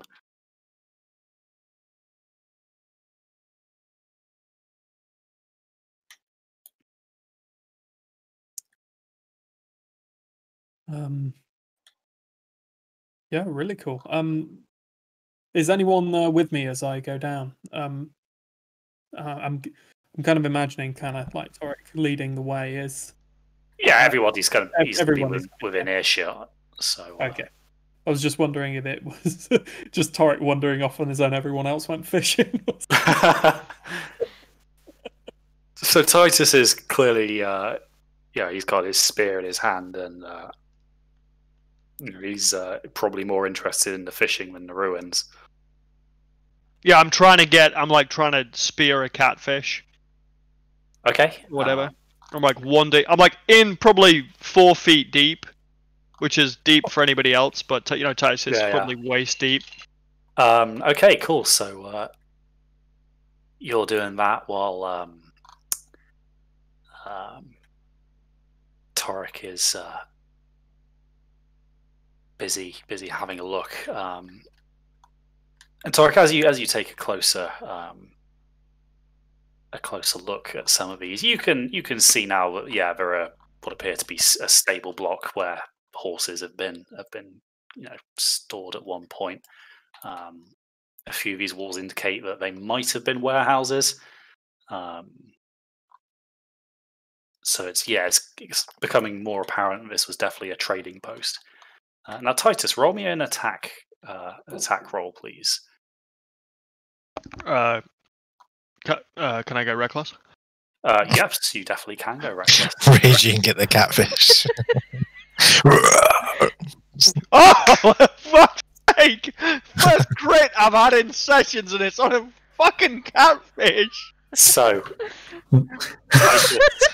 you see from your kind of position above the waterfront here a beautiful catfish, probably about 5 feet long. This is a big one. So you stand stock still from the waist down, anxious that any movement might potentially cause ripples to alert this poor catfish to its impending demise. But as you're doing this, your arm kind of comes up slowly, your spear poised. The catfish, unbeknown of all this happening above the water, swims lazily by you. It's probably about 5 meters out deeper into the water. Titus, you release your spear. It flies forward with the kind of a just dead straight trajectory. This is going exactly where you want it to, and you watch as this spear enters the water and just skewers this catfish directly through one of its gills. And you watch as the momentum carries this spear further. The catfish is kind of dragged along with it. And Titus, your spear goes deeper into the water and sticks in something else. Oh no! Don't do me like this! You kind of watch as an explosion of bubbles emerges, followed by kind of a loud screeching sound. Everybody roll initiative. What the hell? Why? Does he at least get to roll damage on whatever this He is? does. He does get to roll damage with his. Oh, I got 20. Jesus. At the very least, be a surprise round on Charles's part. Oh, lordy. Dude, look at those. Wow, we were ready for this. Braxton's in double digits. Woo! Praise the Lord. I'm sorry, Titus, were you saying something? I can't hear you from down here. Oh no! What the fuck? Come on! Seriously? Do I get to roll damage? You do get to roll damage. Right, so this is going to be All the 3x catfish is fucked, I can tell you 3x that. brutal critical. Bear in Oh, hang mind, on, there is currently a catfish Ignore that, speared to number 2 here. Oh man, that would have been such a good catfish. Alright, 13 plus... Oh no. Oh, okay, 13 plus... 4 plus 3. So, 20 damage. Oh, that's actually damage, sick yeah. for a javelin. Okay, so 20 damage to Come this on! creature as this catfish Why? It's kind of skewered to its flank. Why am I so far away? You went fishing. Why? What's harder? Where's how much? What's the stats for Hrok's shield? It's a 2+ shield. Ooh, really? It is. Oh man. Okay, shit. Well, that's gonna come in handy right now then. So yeah, it increases your AC by 4 if you have that equipped. Yes, it does. Which for Titus is very tasty, especially with Shield Master. Mhm. So that's an AC of 21 when you use that, isn't it? Yes. Alrighty, so Titus, you're kind of just shocked by what you've just seen. So it's actually Rulin who, senses the danger looming first. So you turn to see Titus just like kind of standing as this thing rears itself out of this water, catfish and spear sticking out of its flank. Huh. Well, That's a big catfish! well, hitting them with spears apparently works. So, well, let me just work out my range anyway. 1, 2.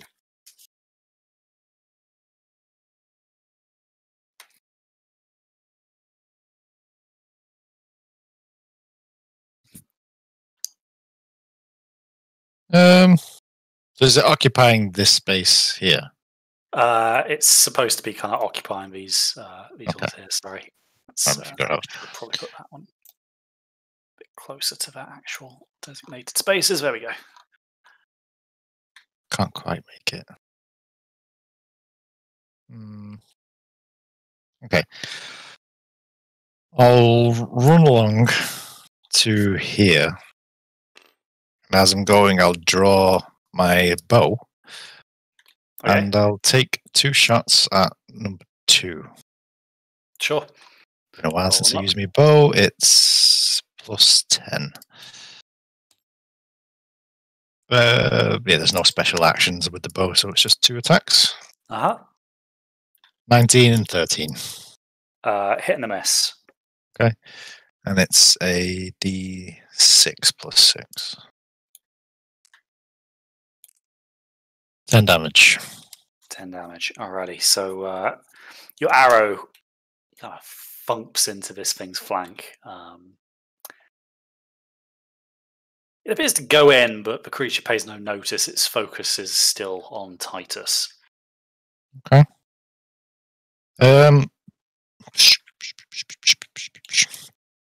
Bonus action, I'll stash my bow, draw my spear, and that's about it. Okay. In fact, I'll make another. I'll step up onto this rock over here for now. Sure. So you kind of gain your high ground a little bit there. It's about 45, 50 feet of movement altogether. That. Mm-hmm. So Triss, kind of seeing Rulin spring into action, you kind of scan around and kind of through these ruins, you start to see these creatures emerging from the depths. I'm gonna Eldritch Blast. I'm gonna start with 7-2. Oh, !2. Ooh, I need to put my glasses on. Super Mario stage. No, it's number 72. The other 70 haven't arrived yet. That's what I thought first. So yeah, 1 ray is 18. Wait, that's 29 actually. Sorry. Yeah, so that hits. Okay.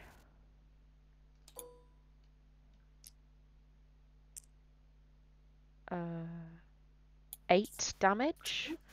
8 damage. Okay. I'll push it back 10 feet as well.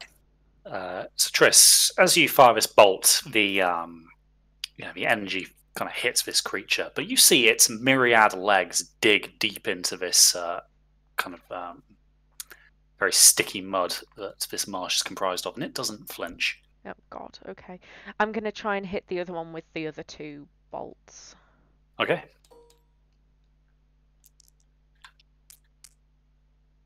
That's a 25 and a 28. Both hits. Good rolling, mate. Fucking hell. It won't last. That's the problem. It never does. Oh, we got a wobble. What's that? A That's 6 and a 1. So that's 17 damage to that one. 17 damage. Okay, so you traverse fire and put 2 bolts into the other one that's kind of, just raising its head from the murky water. How yeah. high is this ruined wall here? Probably about 3-4 feet. There's not much left of it. Oh, okay. I'm gonna sort of hunker down next to it anyway. Okay.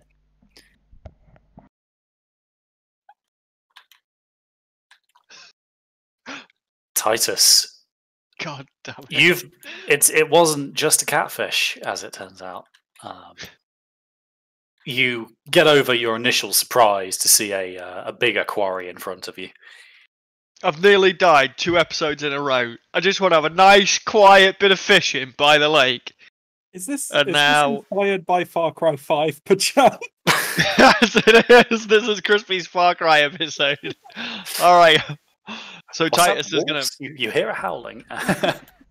He's gonna move up here. So he's gonna like hop from trying to stay in on the hard ground. Okay. Yep. So yeah. Go for a shield and axe. Okay. Using rock shield. Mhm. He's gonna go. Yeah, he's gonna go reckless. 2 attacks. Sure. First one. Sorry, I've got hiccups. Sorry for a second. Can I just ask as well, Crispy? When I said, yeah, we can go for a spot of fishing at the same time, like how excited did you get when I said that?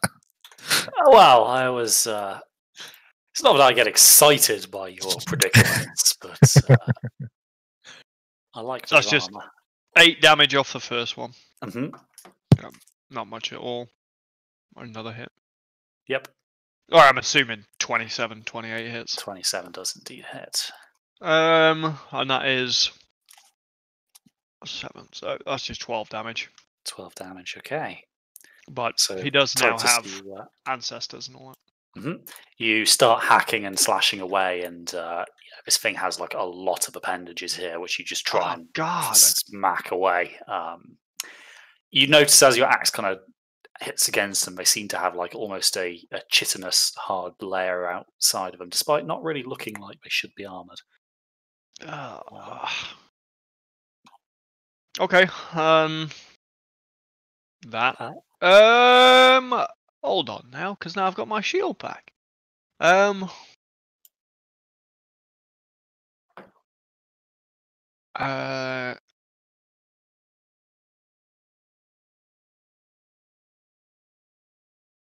shove. Well, no, you said his legs dig in, so I can't really like knock him back. I'm just gonna. He's got a lot of limbs stuck into this mud. Yeah, I'm not gonna shield bash. I don't think I can. Something that big. So I'm just gonna sort of ready myself. Okay, so you raise your shield and prepare for what's to come. But sure enough, this creature, he's starting to raise his limbs for an attack. So as he kind of raises these 2 forearms, you see what appears to be almost like a scythe-like appendage fold out from it, and he tries to slice you with that. Jesus! Reckless advantage. 27, so that's going to hit. Oh, 27! Oh no. Oh no. Please. Don't do this. So that is 20 slashing damage. Sod that. Titus. So that's 10. 10 for you. Oh my god. I'm gonna Stone's Endurance it Okay. right off the bat. Yes, get in. No Okay, damage. so you negate the damage, but as this creature's scythes kind of grab you, some of its inner limbs kind of reach out and restrain you. Titus, this thing has you in its grasp. You are now restrained. What? Oh fuck. It's then going to make further attack against you, but this time it's actually going to use the mouth-like appendages that it has emanating from where its face should be.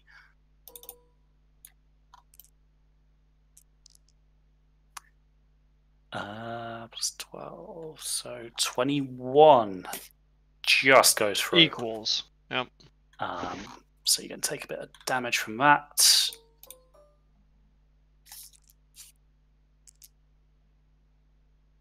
You can take 14 poison damage there.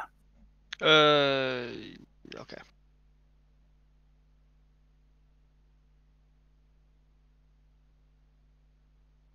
And that is its go. So that leaves us with Havel. If he's free to talk. I think he said he was on the phone. Then perish. That is a great meme, guys. That is a 10 out of 10 meme. Then perish. Starting to think you guys think I'm sadistic or something. Oh, you love it. No, you don't get any pleasure out of this. It's No. I'm just the storyteller. yeah. It's not me making the dumb decisions. Like going fucking fishing, honestly. Who thought that was a good idea? Alrighty. I'm guessing things we haven't heard from him. Jason isn't currently free to talk, so I'm going to take the liberty of guessing he's probably going to shoot his bow at number 1. So I might as well just roll that for him and we'll move on. Hunter's mark first. Hunter's mark first. So 2 attacks, and they. What's his modifier again? Is it plus 11, isn't it? 12, I think. Plus 12. Holy Yeah, it's plus Just 12. double check. Okay, yeah, in which case they both hit. I think one of the players should probably roll the damage actually for this. It might be more fitting. I will do it. What's the damage? So it'll be D8 two, plus 2 6. D8s plus 6, and then his hunter's mark is. God, what's that off the top of my head? I should know this. He uses it. D6, is it? I think so, but let me double check. I think it's D6.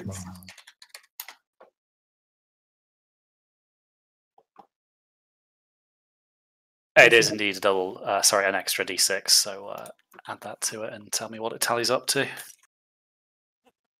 Top-notch rolls. Wow, guys, this is some damage. Alrighty, so what's that come to? It's tapped out there. Oh, I rolled a 1 and a 2 for the bow damage and a 2 for the hunter's marks. That's 5 plus modifiers. Well, it'll be So 2 11. D6 for the hunter's mark because it's 2 attacks, isn't it? I think. Oh, is it? Oh, yeah, it is. Yes, it does proc on each attack. And that's an extra 3. So 14. Okay. So yeah, not the best Havel's ever done with his bow. 14? 11 plus that extra 3. Wasn't it if he rolled that poorly? What's the 11 from? The rolls plus the 6 for his modifier, and then So it's 3 plus 12. It's 15 because it's 2 because it's a D6 for his longbow. No, it's plus 6. Sorry, for his longbow. yeah. And what did Guy roll for the 2 attacks? Didn't you say it was 1 and a 2. 1 and a 2? So that's 9. No, it's plus Hang 6 each attack. It's plus 6 for each each attack. attack. Oh, okay. Sorry, Yeah. I thought you meant. So it's together. Oh, it's fair 15. enough. So it's 20 altogether. 20. Okay, no, there we go. That makes more sense. Okay. He may not be here, but we can do him a bit of justice. Yeah, I was wondering. I thought that was a little bit low for Yeah. For Havel. Yeah. Okay, cool. So in his absence, we'll just kind of assume he did the Havel special. Is there no trees? No. No trees that are sufficiently tall or sturdy enough to support a man's weight. Braxton, you're up. No, Lordy coming. I'm quite far away. So I'm going to use my action to dash and get all the way up to here.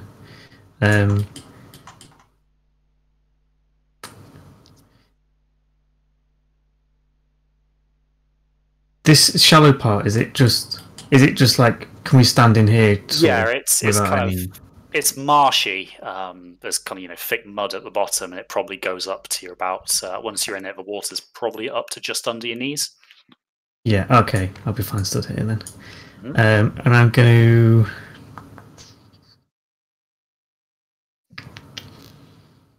No, that'll be it for now. I'm just going to stand there with my shield and hammer ready to face whatever comes at me. Take Okay. a pounding. So the other creature is, he's taken a bit of a beating from afar. And Braxton, you kind of stand ready for the onslaught that's going to come. Only it doesn't. This creature actually lowers itself down almost so it's flat against the mud and skitters over this way. So you're going to get an attack of opportunity. Oh, what? Oh no. Oh, no, no, no, This isn't no. the You want to bad roll boy. it up? Dude, Braxton, we should get... That's a That's hit. 24 or something. definitely a hit. So... It would be rude not to smite, wouldn't it? Yes, you have to, mate. Gotta throw that in there. Morally obligated. I'll just throw a level 1 in, which gives me 3d8 and then... Oh, there's so much damage! And then 1d8 from the thing.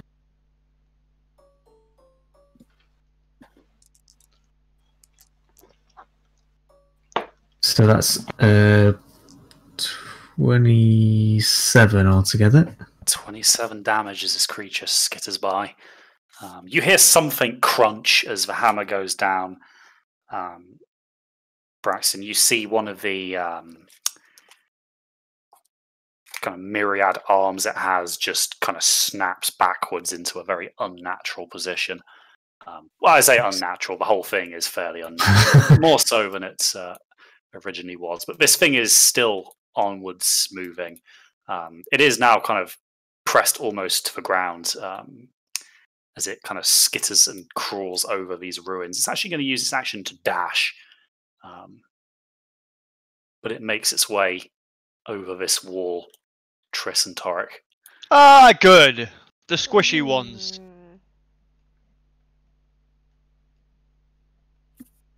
It has sensed my weakness. I think it's Just your being go now, physically guy. present. And then finally, Torek.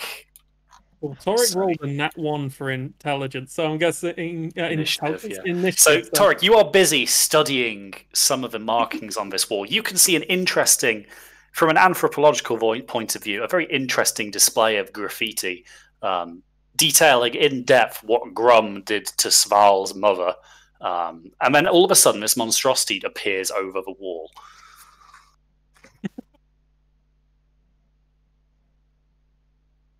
Oh shit! I'm gonna roll a nature. I need to know what this thing is. Is that all right? Yeah, yeah.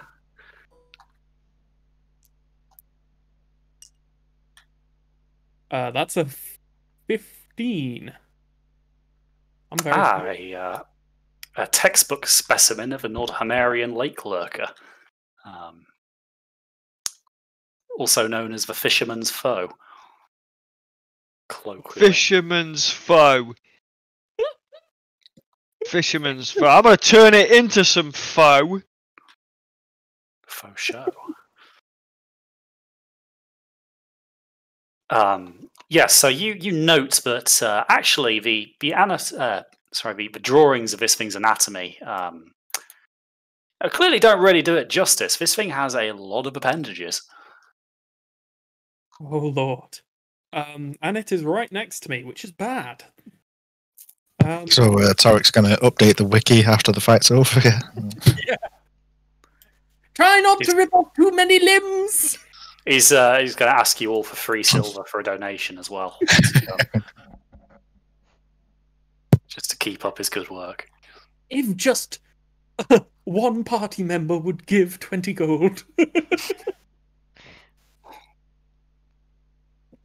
Yeah, you would also be counted as an accomplice if you were to do that. Yes, yes. Funding Toric shit is not advised. I'm going to try and shocking grasp it. Mm-hmm. Let's see if this thing enjoys lightning or not.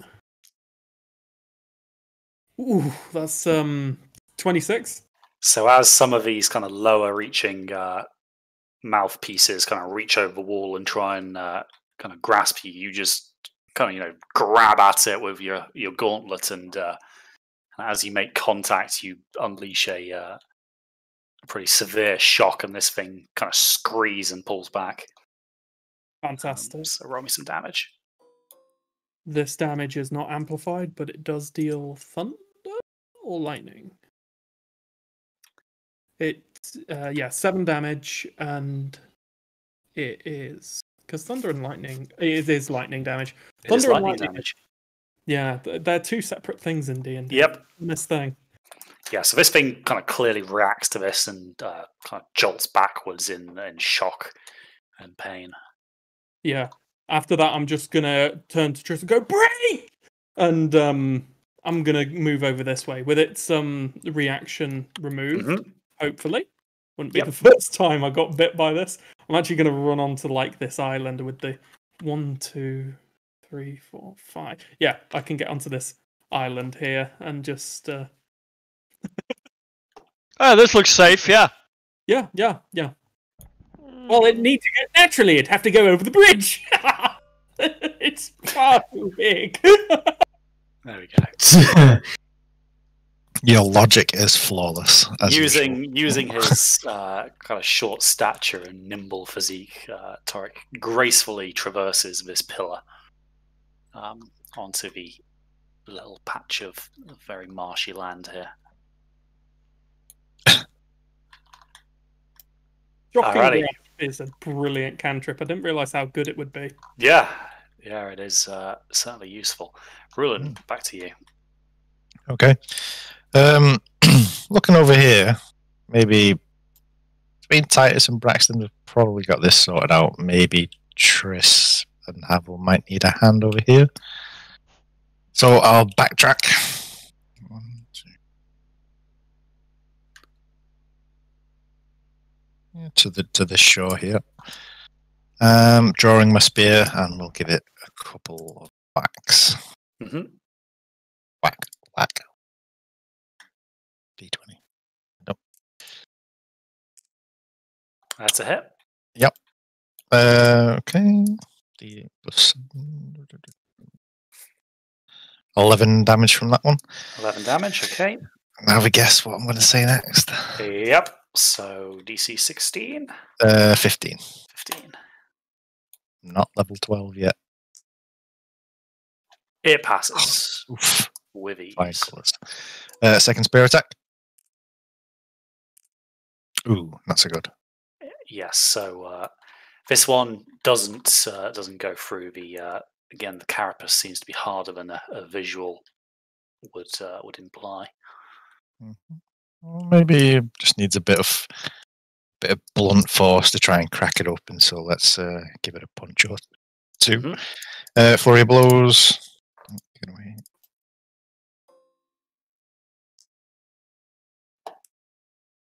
That's a hit. Do the damage on that first. 7 damage. 7 damage, okay. And fuck it, yeah. Try another stunning strike. Come on. This time it fails. Nice. Constitution save. Done. However, it is immune to the stun condition, so... Sorry, I just had to make you Come think on! with the rolls, but that was quite mean. Come on. Come on. Alright, final flurry of blow attack then. Nope. Another miss. Your fist is intercepted by one of these flailing limbs. God damn. Okay. Good to know. Triss, your situation has somewhat changed since last round, so what's the play here? I'm gonna cast. What am I gonna cast? I'm gonna cast Witch Bolt. Why not? Let's see what happens. Which bolt? That's one we don't usually get from Triss. Yeah, it's a... Oh, fuck. 15? A 15 is a miss, I'm afraid. Shite. Right, let me see whether I get that pack slot back. Of course I don't. Okay.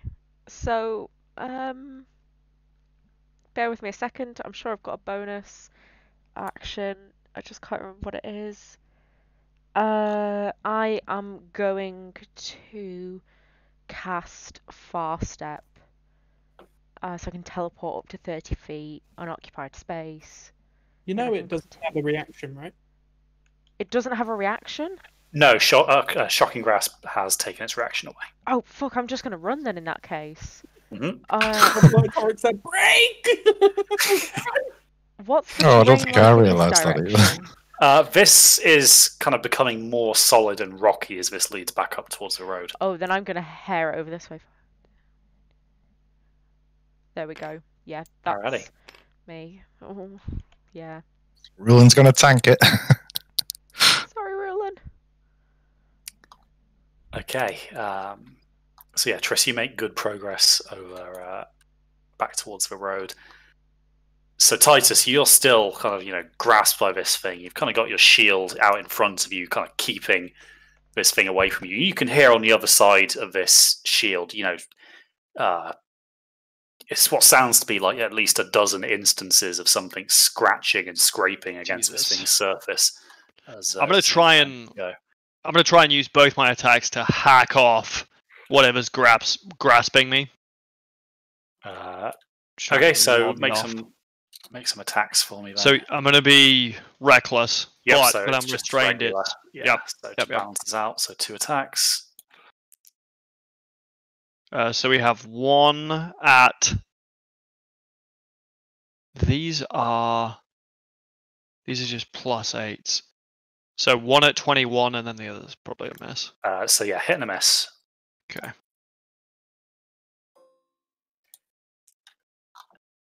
Roll that up for me. Is a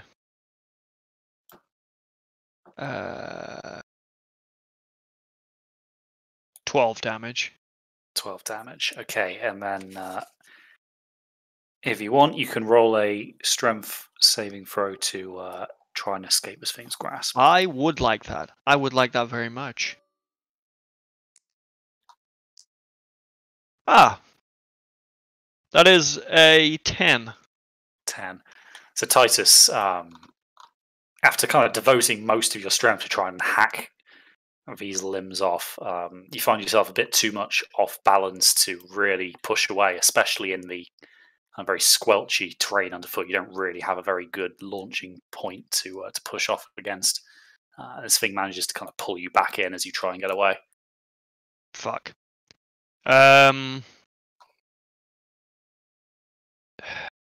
My bonus action shield bash isn't gonna help me get away, is it? No, it is not. Okay. Because you're Plus so they're immune to knockback, so that's my turn. Okay, so Titus, now this thing has kind of got you gripped. This is, you can see, trying to just devour you. So it's going to make 2 attacks with its mouthpiece. Obviously at advantage. Doesn't matter because of shit rolls on that one. Oh! One. Not so shit rolls, so Fuck. 11 poison damage to you, Titus. Okay. Oof, that poison is not fun, man. Yeah, you can see this thing is kind of almost salivating this kind of toxic-y purple mucus that smells almost as dodgy as it looks. Have we got Jason back yet? Yeah. Okay, cool. You actually get to fire the bow yourself, if that's what. Yeah. Who's done what so far? So we've basically just given number 1 the Havel special of Hunter's Mark and 2 arrows. Okay. Cool. Did we hit? How did we do? You got 2 hits, and then I think it was about 20 something damage. 20 on the dot, wasn't it? Good old Havel. Cool. You would also have seen that Torek kind of shocking grasp to this thing, which seemed to work quite well. Cool. But I'd also see that Rulin is currently fighting at close quarters. That would be a terrible idea to repeatedly electrocute him. So, let me have a quick look at.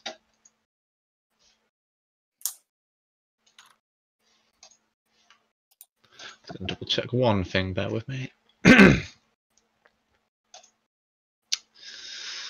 No, I'll save that level 3 spell slot for now. So if number 1's got Hunter's Mark, we'll give him the old special 1-2 combo, wombo combo. Pardon me. So we have a 14 and a 23. Hiss and a miss. Cool. So 8, a 6, and a 5. 10. 10 damage already. So again, you put another arrow into this thing's carapace. Okay. I'm hoping that he's gonna just still Tarek upside down. Hoping he'll stay there for now. I'll just scooch behind this kind of wall and just kind of chest high cover. Yeah, maybe crouch behind it, see if I can break line of sight so it doesn't decide I'm a tasty snack. That's me. Alrighty. So Braxton, you obviously kind of got a good hit in as this thing went off, but it went off at a fair pace. You saw Rulin dash after it out of the corner of your eye, but then your attention was really drawn to the predicament Titus finds himself in. Yeah. Bad fishy. So I'm gonna go up, and so in terms of restraining, is it just like a load of these horrible little pendulum? Yeah, they're just kind of grabbing at Titus. So he's got kind of the two main limbs that are really the ones that are holding him in place, but these ones are kind of scratching away again at the shield, trying to get around to get to Titus's flesh.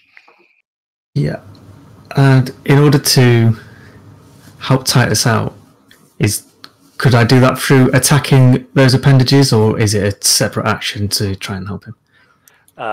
You'd have to probably try and use all your effort to try and pry him free. It wouldn't be an attack as such. Yeah, I'm gonna try and help Titus get out. Okay, so Titus, because of Braxton's help, I'm going to give you another shot at the strength saving throw, but with his aid, you get to do it at advantage. Ah, sick. Don't forget, you get +4 because you're right by me as well. Oh, hell yeah. Oh, I not only stand up, I freaking... Let's go, okay, boy. because that's a nat 20 then. Make an attack while you do it. Oh, heck yeah. Me or Rich? Both. Oh, Nice. lads! Sick! Double attack power! 20. 20 hits. Oh, I got a... Yes, 14. 14 does not. So, Braxton, you kind of come in and kind of use the hook on the back of your warhammer to kind of hook it over this thing's limb and yank it away. As you do this, Titus, you kind of push off with your shield and take a pace backwards. This thing kind of has one arm on you, but it's not enough to keep you in its grasp. You kind of give it a swing as you go, but it hits this kind of bladed forelimb, not doing damage. But now that this creature's kind of got an opening where Titus used to be, Braxton, you kind of very quickly switch the hammer around in your grip and then just slam the face of it into this thing's exposed chest. So how much damage was that? 19 in total. 19 in total. Alrighty.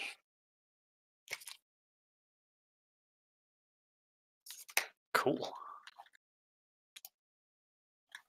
And that's it for my turn. Alrighty. So number 1 over here.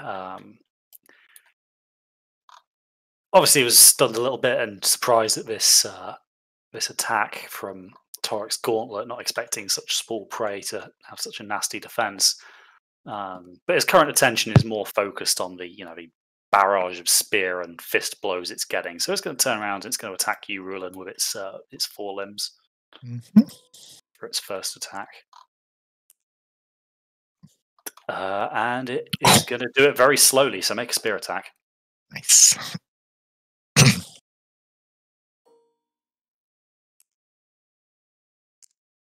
Ugh. Okay, so Rulin, you kind of take a step back to give yourself room for a good thrust, but you kind of stumble a little bit over a bit of a fallen wall. You manage to catch yourself before you go down, but you miss the opportunity. So having failed that, it's going to follow up with another attack with the forelimbs. And it is still not going to get through, so you manage to parry this thing with the tip of a spear and kind of put yourself out of harm's way. Nice. I love Rulan's character model. Mhm. So sick. Okay, Torik. Even though he's missing a bit of hair. Yeah, a little bit.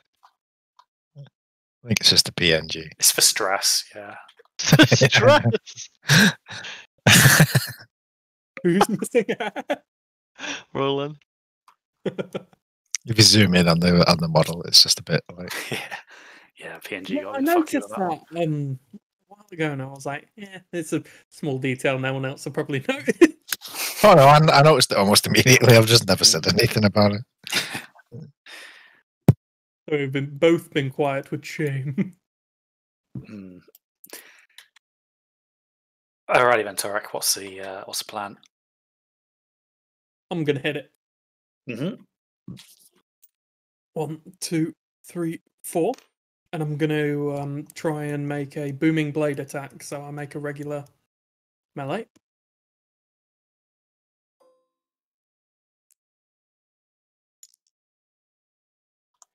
That would be a +7, so 17. You miss. Ooh, I'm gonna bonus action Boots of Unwinding out of that and use the remaining 5 feet of movement to go right back where I started. Yeah, that was a quick load moment from Torik. I'd like to think he's like behind this pillar, like, well, that didn't work. Yeah. Let's reassess how we go about doing that again. Yeah. Come at it from a different angle, maybe. Yeah. Alrighty. Back Do around the to blink Rulin then. boots. Yep. So Blink this boots. thing's now, trying to actively devour you. You've got its attention. Wicked. Okay.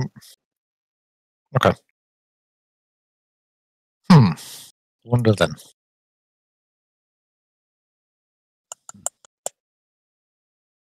Might. No, okay, fuck it. 2 spear attacks coming up. No point stunning striking it because it's a fucking bastard. It's like my thing. Ooh, nice. Nice. That's an 18 and then that 20. So hitting a crit. Hitting the crit, nice. Right, so let's do-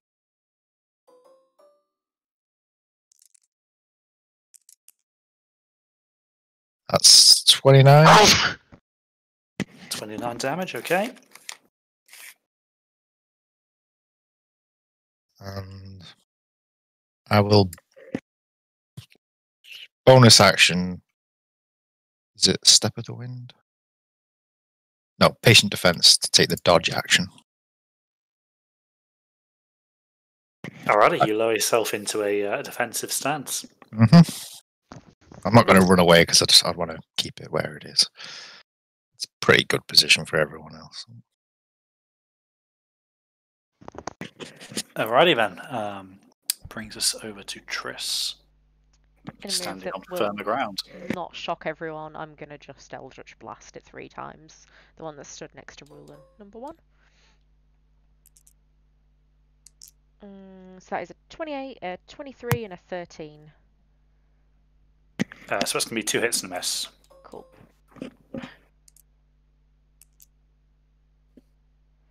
That is 22 damage. And I'm going to move myself 5. Yes, I feel sufficiently far away from everything now. Uh-huh. I'm going to live to regret saying that. Cool, and that's me. Okay. So Titus, with a helping hand from Braxton here, you're now free from Miss Thing's grasp.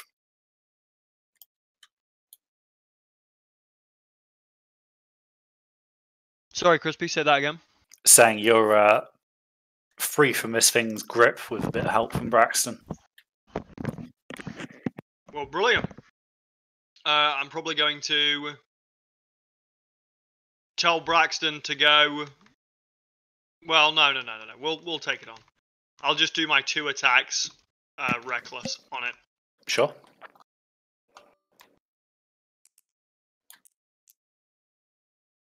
That's So hits.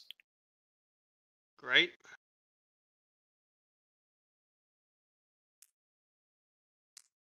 That is 13 damage. Mm-hmm. Second attack. Thank God for advantage. It's a miss, yeah. but thank God it's not a 1. That is true. I can't shove it. Well, I don't like that those guys are having it. We got this, Braxton. We got this, mate. Oh yeah. Yeah, we got this. We'll hold the line. All right, that's the end of my turn.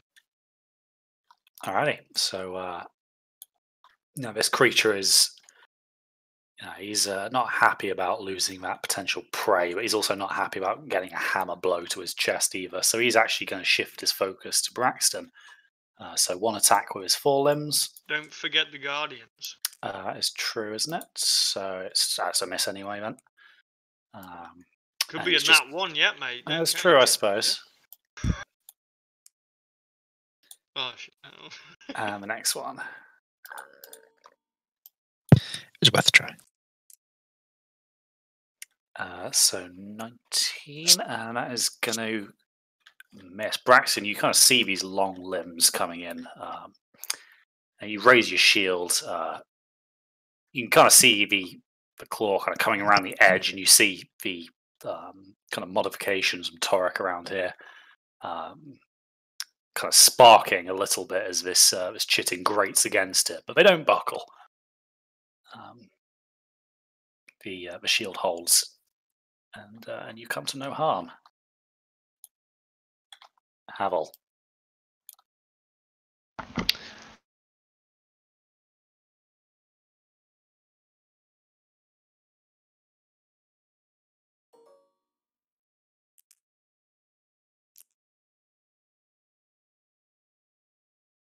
So we'll 2 hits. show me the money. Fuck you. 20.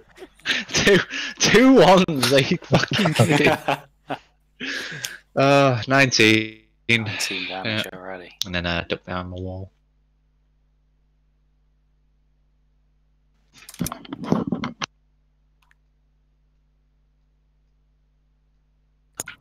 Okay, Braxton. Yeah.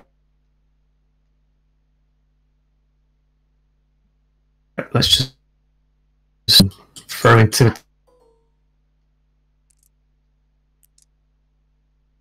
attack. So that one right there.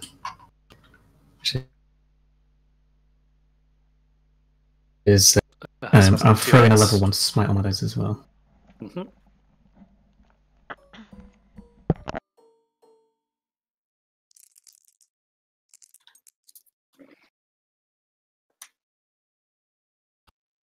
Oh, that's not very nice. That's 20 damage. Already. So, yeah, your hits could have been better, but you are whittling this thing down with repeated blows to its smaller limbs. And no bonus action for me. That's it. Okay.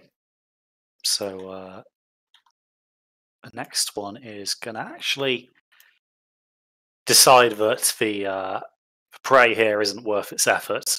It's hard to grab and it's pokey. So he's going to turn around for the other one that's been harassing him a little bit. So attack of opportunity, please That roll is him. thing.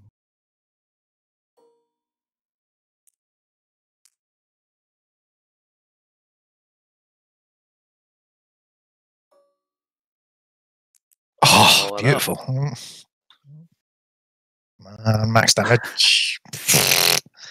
11. Damage. Okay, so as this thing turns to go, you kind of shove the spear into the kind of the base of where this thing's tail-like stinger appears, and it kind of squeals and hurries a little faster towards Havel,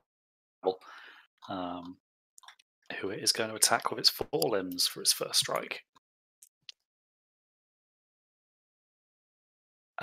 21. So Havel. That is going to go through. Unlike you guys, I roll quite well. So 29 damage for Havel.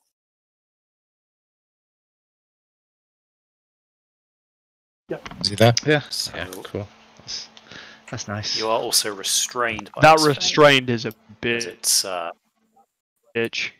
kind of forelimbs pull you in closer. And then its second attack is going to be with its. Cool. And don't forget, I get and plus 4 AC for multi attack. 23.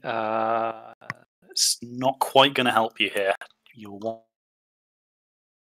one off, so you can take some poison Nice. damage as well. So 7 poison damage in addition to that.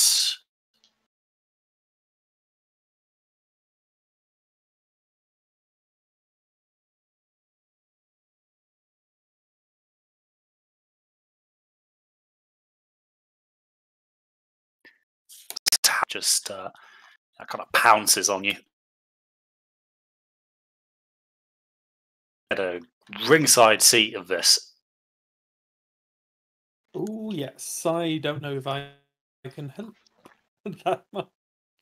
It's a shame you're 35 feet away from me. Look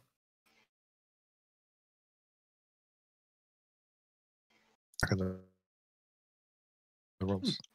Because it popped up with the notification that guy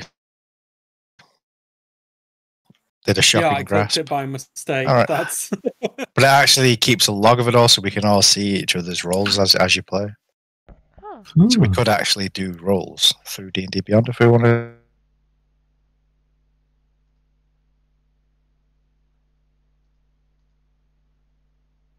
Yeah. Well, I never quite can't like, get to the I quite like computer. You tabletop. could It just keeps do it all in house, doesn't it? it on True, I your phone or guess. something. Gives us options, I suppose.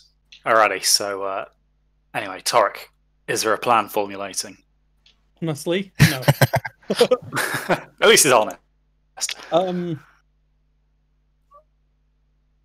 Lightning seems to do quite a bit to these things. Maybe I can exploit that. Your spear isn't magical, is it, Roland? It is, yeah. Well, iridium counts as half. Because it's not fully it's only an alloy. It counts as like half magical or something. Oh, so you do 3/4 damage rather than half. Still need to get that improved, actually.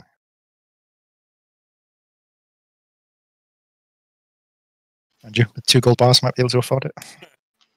I was just considering buffing your weapon, but if it's partly magical, I don't think that's a possibility. Buff my fists. You've also already enchanted it with that light. Oh yeah. Haven't you? So You'd have to remove that. Well, yeah, because we agreed it was like because we used the extra gems. It was like a permanent enchantment, but it would still need to be like re-enchanted to change it. I think. I wasn't actually thinking through enchantment. I was thinking through spell. But yeah, this is put down some constant damage on it. I'm going to hit it. I'm going to try and hit it with a Tasha's Caustic Brew, or Glitter Acid, level 1. So make a save of Dexterity 7. 7. 17. Oh, okay, he passes it. He does indeed pass. As it happens.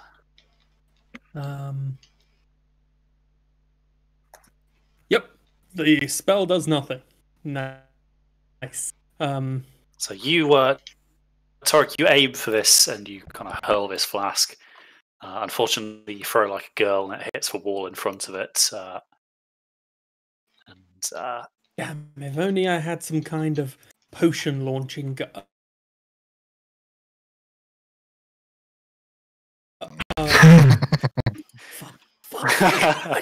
It's lowered down, like with the car window, like scrolling up slowly. Yeah. This heavy device keeps throwing off my aim. What is this?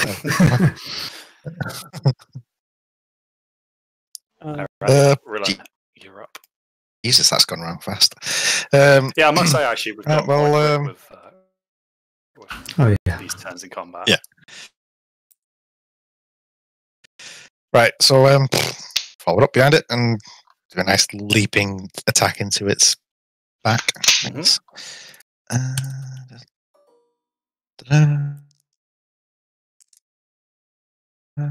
Two spear attacks. Yeah, hitting and missing this one.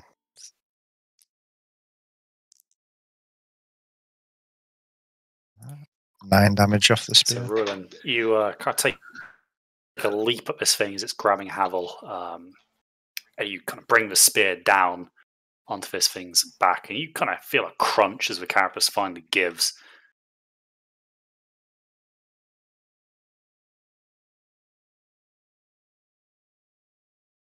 A little bit.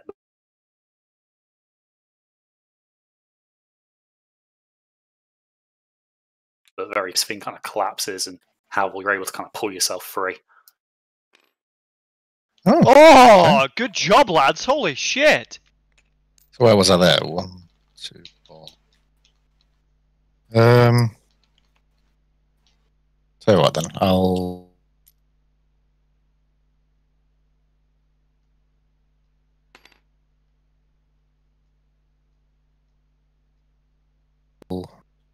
And that's it. I don't want to waste a key point, really. Triss. I am gonna Eldritch Blast number 2. I'm gonna just do it 3 times. You there, Pascal? Oh, can you hear me? I'm guessing that's Eldritch Heard Blast. something. Yeah. There we go. Yeah, we can't hear you, Pascal. Oh, heard something. Scraped a microphone across her table instead of talking to us. Pascal, tab 3 times if you need help.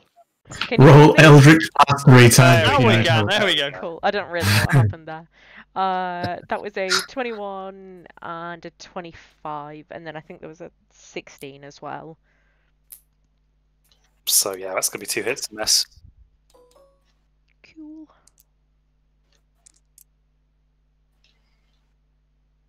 That's 15 damage. 15 damage. Alrighty. So you kind of pelt this thing with bolts from a distance. You kind of green energy streaking over the marshes and kind of over the heads of Titus and Braxton into this this creature.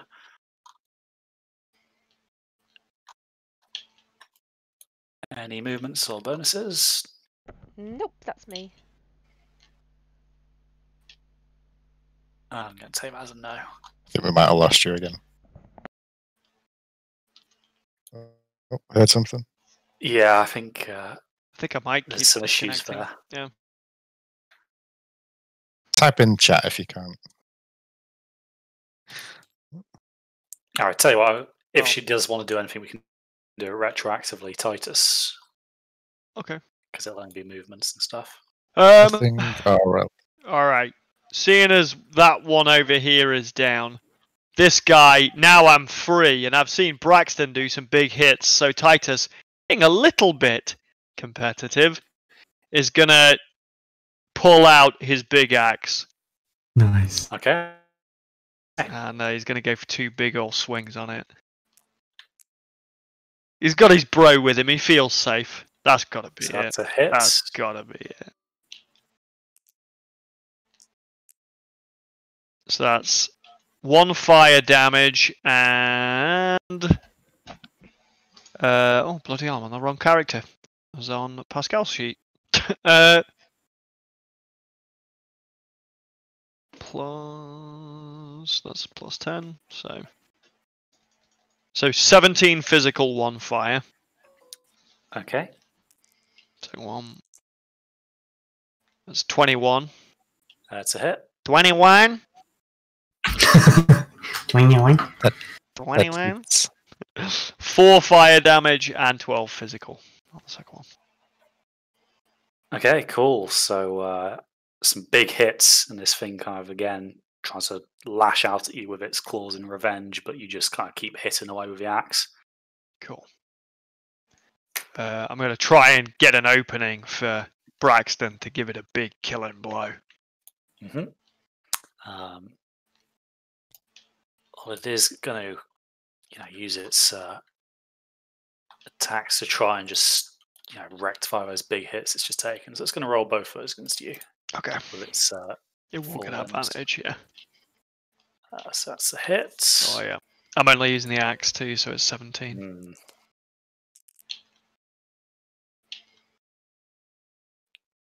God, I hate these D10s. They do wobble, don't they? Yeah. I don't know if those are going to eventually slow down. But that's going to be 17 physical damage. Okay. So that's 8. round that down to 8. Okay. I'll block that 8 actually, just to because I get the feeling that this might be coming to a close. Okay. Yeah. So nothing off that first. Okay. And then the second attack. Once I've deleted these ones because they're still not settling. Okay. That 0 is a miss. That's a good job we got a 16 then, isn't it? Did you see that? All was last time. Yeah, that's wild. 20, so 10 physical damage. Oh, bollocks, sorry, I should've no, 13 because of the added extra. I should have blocked that one. God's sake. All right. Oh. Okay, so these kind of siphoning claws come down, and again, you're restrained by these claws. That's a really cool monster where you have it restrain you the first hit, and then it goes in with the poison. That's a really cool idea.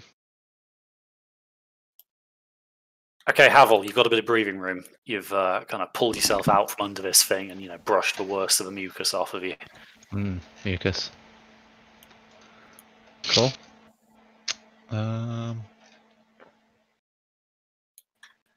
Suppose I'll 1, 2, 3, 4, 5, 6. Just pop round to get a bit of a. I'm actually saying that's fucking enormous. I don't know. I'm on about getting a better angle at it. Fucking see it anyway. Do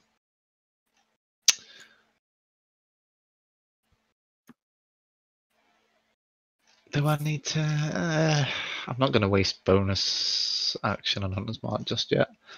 So I'll just do 2 standard shots at it for now.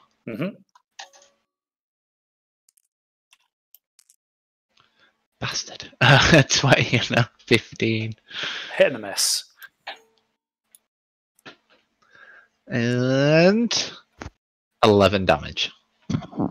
So Havel, as this thing kind of grabs Titus, you put an arrow as this thing is leaning forward to try and get those frontal appendages over Titus's skull. You put an arrow right through the middle of them, and this thing just slumps forward, splashing into the marsh.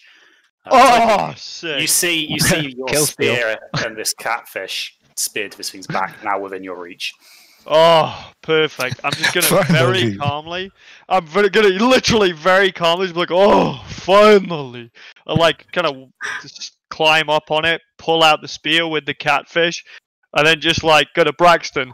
Are you ready for dinner? And then like start walking back, like still proud of my fish mostly, because of the fact that we nearly died. Can't wait, Titus. And then, yeah, well, me and Braxton will head back to the others with catfish in hand.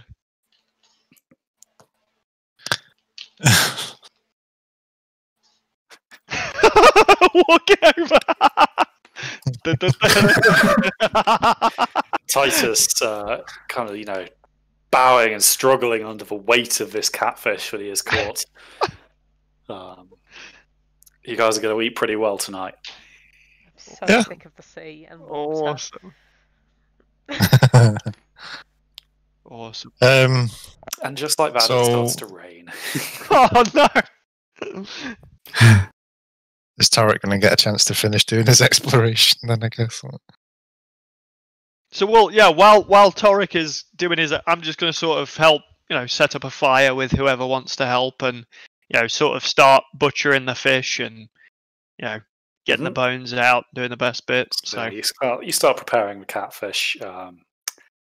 You guys find a wall to kind of set up a small camp against, so that Titus can kind of get a fire sheltered and lit, and start kind of roasting fillets of catfish over it. Torek, with a little more investigation, you realise that this is not actually that old a ruin. Probably it was abandoned in the last 70 years. You'd guess. Oh, wow. Probably one particular reason why, or two particular reasons why it was abandoned. Yeah, it seems that the marsh kind of encroaching on this was like the death knell for this building. For whatever reason, it was decided that it wasn't worth maintaining and was left to the elements.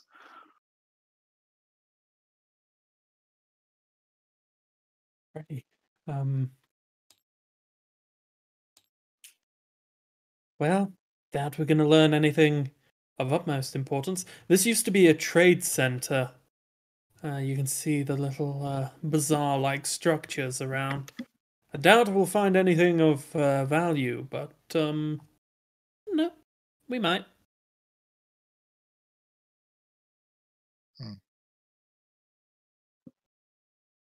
So by this point, you guys can start to smell this kind of scent of cooking fish wafting over. So kind of cut the history lesson short and start tucking in with Titus.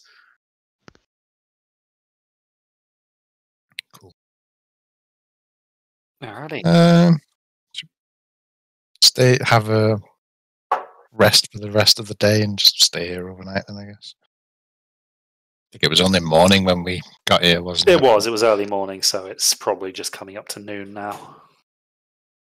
So we could just That sounds like a good idea. chill out the rest of the day, set off again in the morning, or head out for a couple more hours. Seems like a okay enough spot if we just stay a bit further back from the shore, maybe up here. Yeah, should be safe enough now that we've cleared those threats out. yeah, I was going to say, hey, I'll go Better fishing place to again. Maybe not. So we have chosen death. Yeah. So you have chosen death. Then perish. Then perish. Oh, that was a class meme, guy. Okay, so yeah, short rest. So anybody going to burn hit die? Yeah. Oh, pardon me. Sorry. Did take a scratch, managed to get away with it. How Same. much should I take again? Because You took a fair bit. I've got It's like you down at 34 40 HP left. yeah, that sounds about what I thought. Where is it? Short rest. 4. I'll do 4 for now. I can always heal myself. Of other means. But We're doing a short rest. yeah. It's the evening, so. Oh.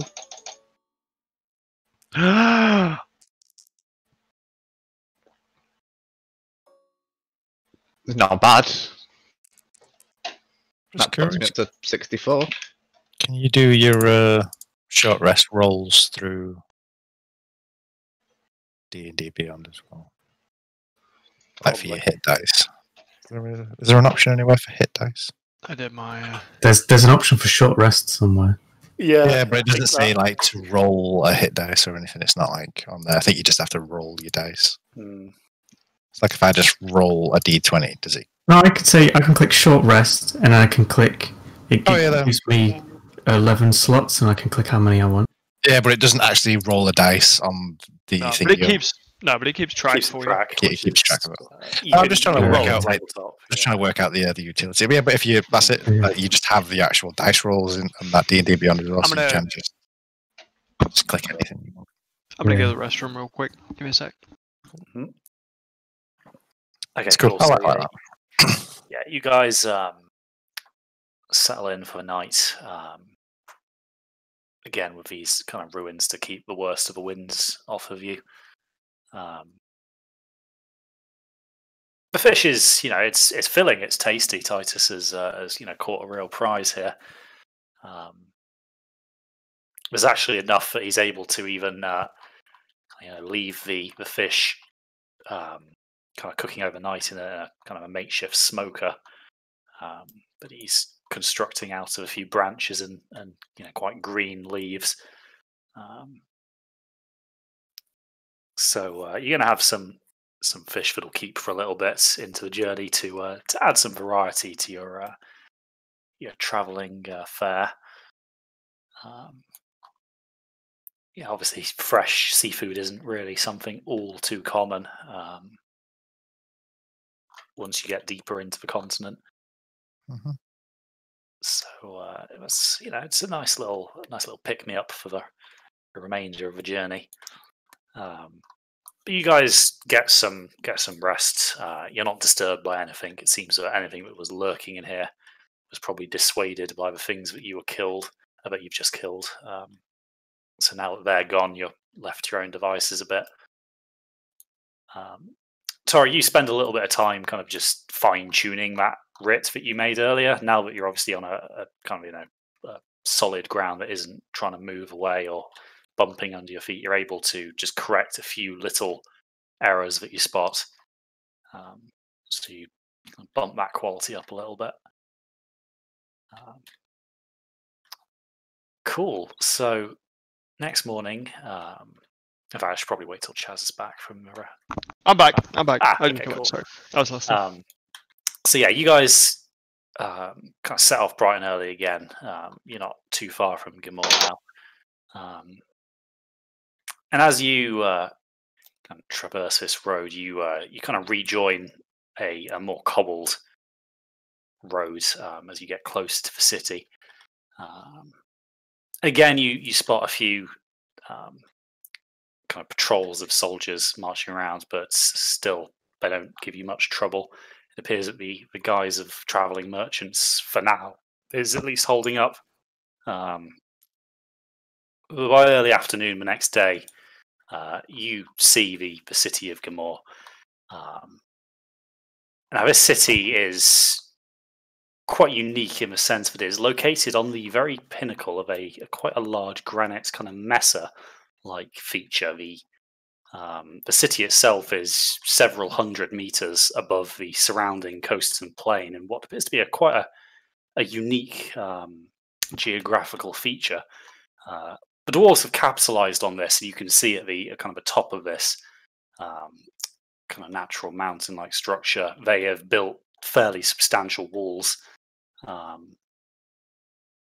It appears that the only way into this city is a series of strategically placed counterbalanced lifts around the base of this mountain, where you can see a fairly hefty contingent of guards are sat there checking entries points and lowering and raising merchants and other goods to and from the city. And that is where we're going to leave it for tonight. So we'll do more of that next session. Nice. We're gonna have to be kept. We might see my previous owners, so we may have to. Guy, you're gonna have to I don't know. With you posing as what the merchant. I don't know. And On on a another killing note, you're gonna get to level 12. Oh, dude, yes! So make sure to do your You know, level up. right now. Yeah, You'll get back to full health and your spell slots back as well. So Yes! reflect that on your Sick, D&D brother. beyond. Oh, ability score or feat. Oh, And he's an excited wee after yes, that. feet, Jesus. boys! Do we get back Yes! our spell as well? Yeah, you do. You get your you get everything back on level up. So Oh, I'm doing feet faux show. cool. Well done, guys. Thanks, Session went in a different Nice. way than expected. So I love how that combat started. Oh, I will fish our food. Oh no, you won't. That's why we just don't let fucking Titus do anything, really.